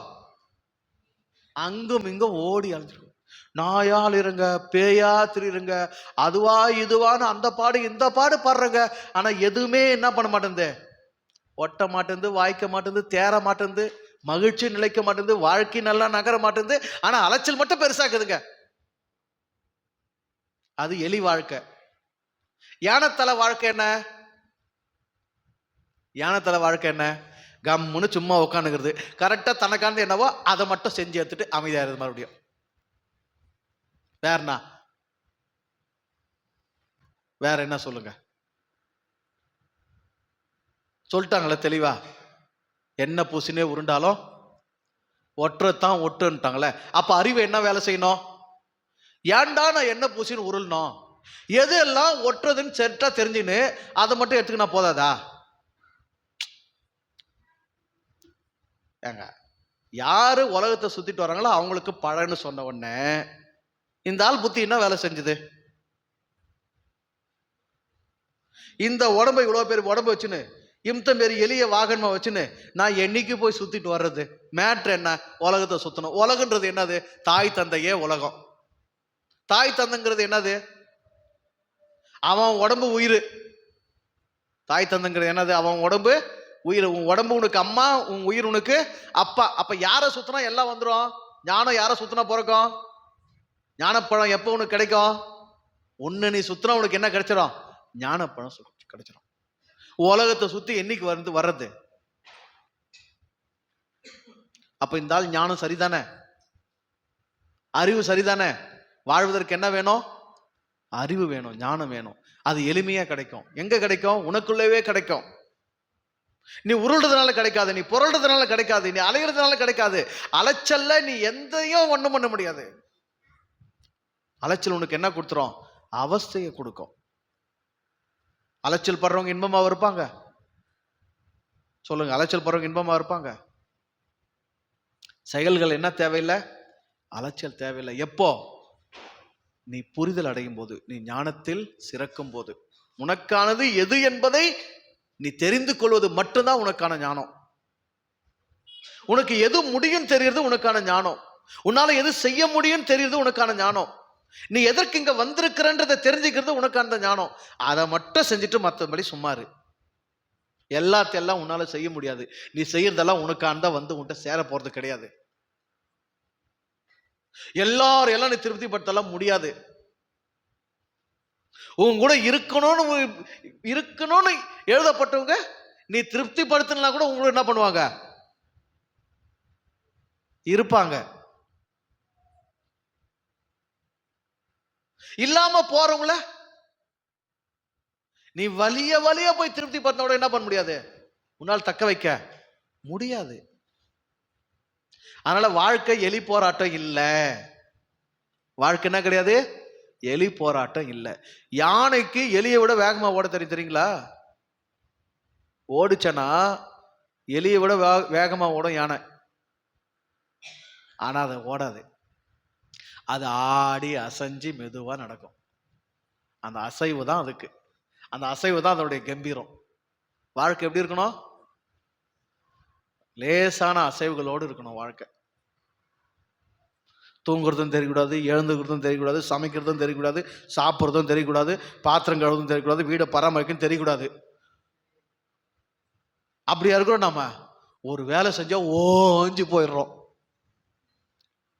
ஏன் அந்த வேலையை எப்படி செய்யறோம்? முதல்ல எந்த வேலையும் நம்ம விருப்பத்தோடு செய்யறதில்ல. ரெண்டாவது அந்த வேலையில ஈடுபட்டு செய்யறது இல்ல. மூணாவது அந்த வேலையை செய்யறதுக்கு முன்னாடியே அந்த வேலையை பற்றிய பாரத்தை தலையில் ஏத்துக்கிறோம். ஐயோ, அடுத்து சமைக்கணும், அதுக்கப்புறம் பாத்திரம் கழுவணும், அதுக்கப்புறம் இதை பண்ணணும். முதல்ல மண்டையில் என்ன ஏறிடுது? என்ன ஏறுது? காலையில தூங்கி வந்தோன்னே இன்னைக்கு இங்க போனோம், இது செய்யணும், அது செய்யணும் அப்படின்னு பாரத்தை ஏத்துட்டீங்கன்னா வேலை என்ன செய்ய? சுமூகமா, சுகமா, லகுவா ஓடாது. சிந்தனையில எந்த கலைப்பும் இல்லாம, கலைப்பு எங்க வரக்கூடாது? சிந்தனையில கலைப்பு வராம நீ பாட்டுக்கு செயல் புரிஞ்சேனா, அந்த நேரத்துக்கு என்ன செயல் செய்யணுமோ அந்த செயலோடு நீ ஒத்துழைத்து செயல் செய்தால் உனக்கு செயல்கள் லகுவாக இருக்கும். யானை அசைவுல செயல் நடக்கும். வேகமாகவும் இருக்கும், விவேகமாகவும் இருக்கும், சுகமாகவும் இருக்கும். இல்லைன்னா எலிப்பாடு தான். என்ன பாடு? எலிப்பாடு. இந்த சந்தில ஓடி, அந்த சந்தில ஓடி, இங்க ஓடி, அங்க ஓடி, அதுக்கும் கிடைக்காம இதுவும் குறிக்காம, இதுக்கு கிடைக்காம இது கூட அவன் விரட்டி இவன் விரட்டி போய் ரெஸ்ட் எடுக்கலாம். அப்படி சாயத்துக்குள்ள இன்னொருத்த வந்து டோயினுமா. ஐயோ, நோ நோ நோ நோ. இனிமேல் நாய் படாத பாடு இல்ல, எலிப்படாத பாடு. வாழ்க்கை யானை அசைவில் இருக்கணும். நீ உட்காரும் நேரம் உனக்கு அதிகமா இருக்கணும். ஓஞ்சி உட்கார்றதுக்கு. என்னத்துக்கு? ஓஞ்சி உட்கார்றது, சுகப்படுறதுக்கு. ஓஞ்சி உட்கார்றதுனா சும்மாவே உட்கார்ந்துக்கிறது இல்லை. மனசு சுகப்படணும். மனசு என்ன பண்ணும்? சுகப்படணும். மனசு அமைதியில லயிக்கணும். புடிச்சு வச்ச மாதிரி மனசு ஒரு இடத்துல நிக்கணும். புடிச்சு வச்ச மாதிரி மனசு என்ன பண்ணும்? நிக்கணும். எதனா ஒரு இன்பத்துல லயிக்கணும். ஒரு பாட்டை உருப்படியா முழுசா கேட்க முடியுதா பாரு உனக்கு? ஒரு நாளைக்கு ஒரு பாட்டை சந்தோஷமா இன்பமா கேட்கப்பட்டா பாரு. பாட்டு போட்டுடுற கேட்கலான்னு, கேட்கலான்னு தான் போட்டுடுற, பாட்டு தான் போட்டுடுற. ஆனா நீ படாத பாடு பாடுறாங்க எங்க நம்ம யோசித்து. பிள்ளையார் சேமிப்பு என்பது ஞான சேமிப்பு. பிள்ளையார் பெல்லி என்பது, குரு பெல்லி என்பது அறிவு சேமிப்பு. அறிவு உன் வாழ்க்கையின் ஆஸ்தி, ஞானம் உன் வாழ்க்கையின் பொக்கிஷம். எலி மனதின் அடையாளம். எலி எதன் அடையாளம்? மனதின் அடையாளம். மனசுக்கு ஒரு இடத்துல ஒரு நேரத்துல சும்மா இருக்க முடியாது. அது அங்கோ இங்கோ எலி மாதிரி என்ன பண்ணிட்டே இருக்கும்? ஓடிட்டே இருக்கும். அதையும் இதையும் நாடிட்டே இருக்கும், அதையும் இதையும் குளறிட்டே இருக்கும். எலி ஏதாவது ஒரு இடத்துல உட்காந்துச்சுன்னா அங்க என்ன கேட்டுனே இருக்கும்? சத்தம் கேட்டுனே இருக்கும். எலி வீட்டில் வந்தா என்ன பண்ணுங்க? எதையாவது கொறிச்சுன்னு, கொறிக்கிறதுக்கு ஒண்ணு இல்லைனா கூட என்ன போடும்? அது கொறிக்கிறதுக்கு ஒண்ணு இல்லைனா கூட என்ன போடுங்க? சத்தம் போடுங்க. நான் கீழே வீட்டில் இருந்தேன், ஒரு கம்ப்யூட்டர் வச்சிருந்தேன். கம்ப்யூட்டர்ல ஒரு சப்வூஃபர் ஒன்று வச்சிருந்தேன், சின்னதாக ஒரு சப்வூஃபர் ஒன்று வச்சிருந்தேன். அதுக்குள்ள ஒரு ஓட்டை. நான் நைட்ல கம்ப்யூட்டர்ல ஏதாவது படம் பாட்டு ஏதாவது கேட்டுட்டு படுத்துட்டுனா அமைதி, நிசப்தம்னா அப்படி ஒரு நிசப்தம் இருக்கும். குறுக்குற ஒரு சவுண்டு, சின்ன மெல்லிய சத்தம் கேட்டுட்டே இருக்கும். அவ்வளோ டிஸ்டர்பா இருக்கும். ரொம்ப மாசங்களா அந்த சத்தம் என்ன டிஸ்டர்ப் பண்ணிட்டே இருந்தது. எனக்கு என்னது எங்கிருந்து வந்தனே ரொம்ப நாள் கண்டுபிடிக்க முடியல. அப்புறம் ஒரு நாள் இன்னைக்கு கண்டுபிடிச்சே ஆகணும்டா அப்படின்னு எல்லா பொருளும் தேடி எல்லாத்தையும் அமைதியா ஆக்கிட்டு தேடினா இதுல இருந்து தான் வருது அப்படின்னு தெரிஞ்சு போச்சு.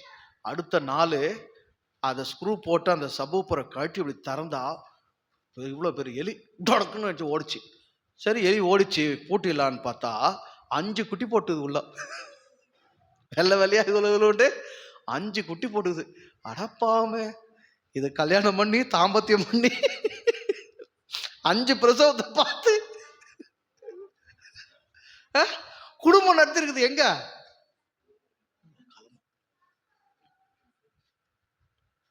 மனம் எப்பொழுதும் எண்ணம் என்கிற சப்தத்தை என்ன பண்ணிட்டே இருக்கும்?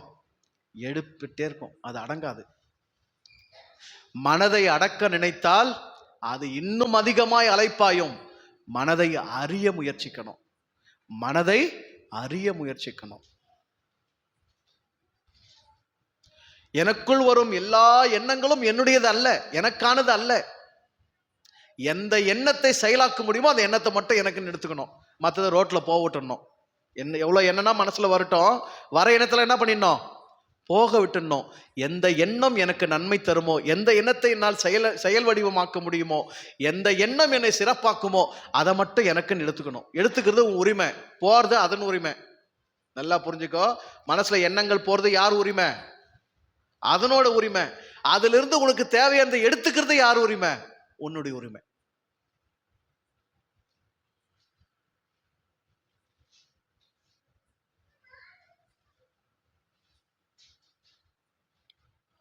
மனம் மட்டும்தான் உன்னுடைய பிரச்சனை. மனம் மட்டும்தான் உன்னுடைய பிரச்சனை.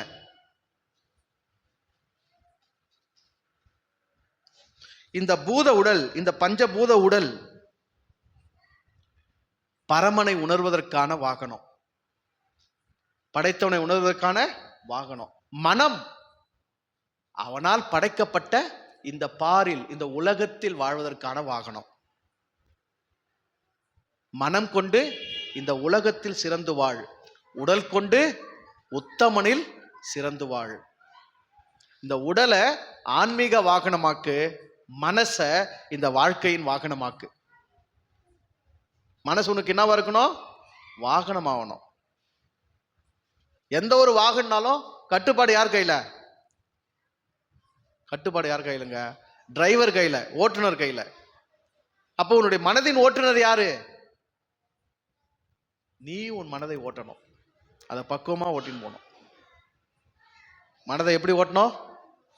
பக்குவமாக ஓட்டி செல்ல வேண்டும். எல்லாத்துக்கும் மேல பிள்ளையார் சிட்டிங் எப்படி இருக்கும்? தானே? இடது கால் மடிச்சு இங்க வந்திருக்கோம், வலது கால் கீழே தங்க போட்டுட்டு இருக்கோம். ஏற்கனவே சொல்லியிருக்கேன், இடது என்பது சந்திரக்கலை. இடது என்பது என்னது? சந்திரக்கலை, குளிர்ச்சி. குளிர்ச்சி பெருக்கம், குளிர்ச்சி பெருக்கம் ஞானத்தை உரைய பண்ணும். குளிர்ச்சியில எந்த பொருள் என்ன பண்ணுங்க, வைக்கிற இடத்துலயே உறைஞ்சிரும், அங்கே கெட்டி ஆயிடும். வேற எங்க என்ன செய்யாது, அது வழுவி நழுவி போகாது. சூடு எத்தனை என்ன ஆகும்? இலகி வழுவி போயிடும். சரிதானே? எந்த ஒன்றும் உன்னில் தேக்கம் அடைஞ்சிருக்கணும், ஞானம், அறிவு, புத்தி, தெளிவு, புரிதல், உன் சேமிப்பு, உன் திறமை உன்கிட்ட தங்கணும்னா உன் மனமும் உன் உடலும் எப்படிதான் இருக்கணும்? குளுமையா இருந்தாதான் உன்கிட்ட தங்கும். சூடா இருந்தா உன்கிட்ட என்ன பண்ணும்? வழுவி போயிடும். சரியா? குளிர்ச்சிக்கும் பிராண ஆற்றலை உனக்குள் தக்க வைப்பதற்குமான சிட்டிங் தான் இது. எது? இந்த சிட்டிங். இடது கால் மடித்து வலது கால் நீட்டி உட்காரும் இந்த அமைப்பு, இந்த அமைப்பு பிராண சக்தியை உன் உடலில் தக்க வைக்கக்கூடிய அமைப்பு.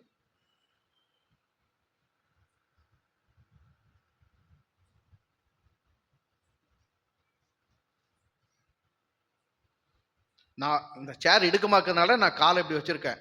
ஆக்சுவலி இந்த பாதம் உங்களுடைய மூலாதாரத்துக்கு நேரம் வரும். இந்த பாதம் எங்க வரும்? இடது கால் பாதம் மடிச்சிருக்கீங்களா, அது எங்க வரணும்? கரெக்டா உங்களுடைய மூலாதாரத்துக்கு நேராக வர வேண்டும்.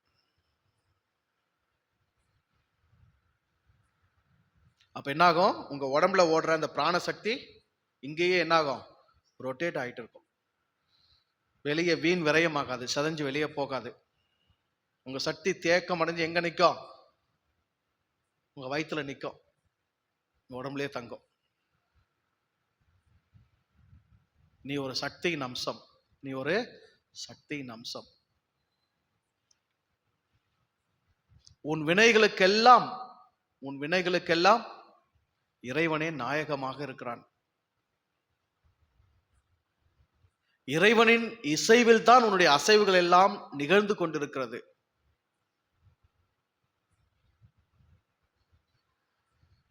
இன்பத்தோடு அனைத்தோடும் இசைந்து போ. அனைத்தோடும் எப்படி இசைஞ்சு போ? இன்பத்தோடு இசைந்து போ. ஊக்கமாக உறவுக்குள், உற்சாகமாக உறவுக்குள், ஆனால் எதிலேயும் மூழ்கி போகாதே. பந்த பாசங்கள் அனைத்தும் வெறும் மாய வலைகள் மட்டுமே, அறியாமையின் சூழ்ச்சி அவைகள். அது நம்முடைய பிறப்பை வர்த்திக்க செய்பவை, இறப்புக்கு கொண்டு போறது கிடையாது. மனிதன் பிறந்தான் என்றால் அவன் என்ன செய்யணும்? பிறக்கும் எந்த ஒரு மனிதனும் இறக்க வேண்டும். என்ன பண்ணோம்? இறக்க வேண்டும். இறத்தல் என்பது இல்லாமையோடு கலந்து விடுவது, சூனியத்தில் கலந்து விடுவது, இறைவனில் கலந்து விடுவது. இறத்தல் என்பது என்ன? இறைவனில் கலந்து விடுவது. ஆனா பந்த பாசம் மாய வலை என்ன பண்ண? உன்னை வெறுமையாக்கி கலக்க விடாது. வெறுமையில போய் சேரணும்னா நீ என்ன இருக்கணும்? வெறுமையா இருக்கணும். சூனியத்துல சேரணும் நீ என்ன இருக்கணும்? சூனியமா இருக்கணும். பற்று பாசம் கசெல்லாம் ஒட்டின்னு என்ன பண்ண முடியாது? நீ வெறுமையாக முடியாது. ஏனென்றால் ஒரு நாளைக்கு ஒரு நொடி கூட உன் மனசு என்ன வருது கிடையாது, வெறுமையாகிறதே கிடையாது. அது பற்றுகளோடவே இருக்கு, பாசங்களோடவே இருக்குது. எதையாகிலும் எனதுன்னு அது பிடிச்சு வச்சுனே இருக்குது. எதையாகிலும் எனதுன்னு என்ன பண்ணுது? அது பிடிச்சு வச்சுனே இருக்குது. அவைகள் எல்லாம் கழற்றி போட வேண்டிய, உரித்து போட வேண்டிய வெங்காய தோல்களே அப்படின்னு உனக்கு புரியணும். என் பேர் ஒரு வெங்காயத்தோல், உரிச்சிரு. என்னது நான் எதெல்லாம் நினைக்கிறோம் அதெல்லாம் என்னதான்? வெறும் வெங்காயத்தோல் தான். எல்லாத்தையும் உரிச்சு போடுறது தான், அம்மனமாக்குறது தான், அவுத்து போடுறது தான். செத்தவனுக்கு என்ன கிடையாது? எந்த பற்றும் கிடையாது, எந்த பாசமும் கிடையாது, எந்த வேஷமும் கிடையாது, எந்த அங்கீகாரமும் கிடையாது, எந்த கௌரவமும் கிடையாது, எந்த ஆணவமும் கிடையாது, எந்த கர்வமும் கிடையாது. ஏது மற்றவன் யாரு? செத்து போன பணம். நீ திரியறதும் எப்படி தெரியும்? நீ திரியறதும் எப்படி தெரியும்? பாடி பணம் போல தெரியும். பணம் யார் மேலேயும் அக்கறை எடுத்துக்காது. நீ பெரிய மாலை போட்டீங்க, இவன் சின்ன மாலை போட்டானே, அவன் புடவை போட்டானே, அவன் மெழுகுவத்தி கொளுத்துறானே, ஊதுவத்தி கொளுத்துறானே, இவன் சென்ட் அடிச்சானே, யார் மேல என்ன எடுத்துக்காது?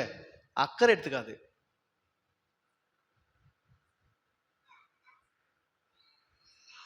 எதன் அங்கீகாரத்தை அது நாடாது. எதனாலும் தனக்கு ஏதாவது கிடைக்கும் என்று அதுக்கு ஏங்காது. யாரிடமும் எதையும் அது எதிர்பார்க்காது. எது? பணம். அதுதானே? நான் இங்கதான் உட்காந்துக்கிறேன், நான் உன்னை தேடி எல்லாம் வரல. நீ தோப்பு கரணம் போடு, தேங்காய் ஒழிக்கிறிய ஓடி, என்ன பண்றியோ பண்ணு. நான் என்ன பண்ண மாட்டேன், எனக்குன்னு எதையும் எடுத்துக்க மாட்டேன்.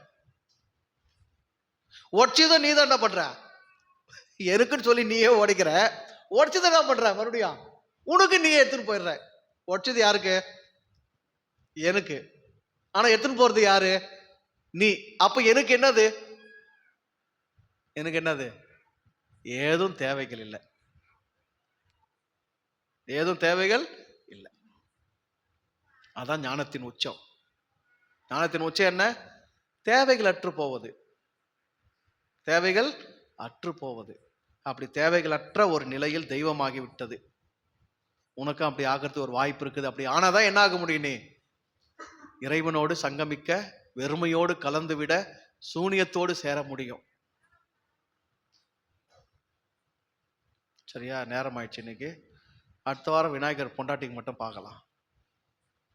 சரியா? நன்றி, வாழ்த்துக்கள். இறைவன் உங்களுக்கு அருள் புரியட்டும்.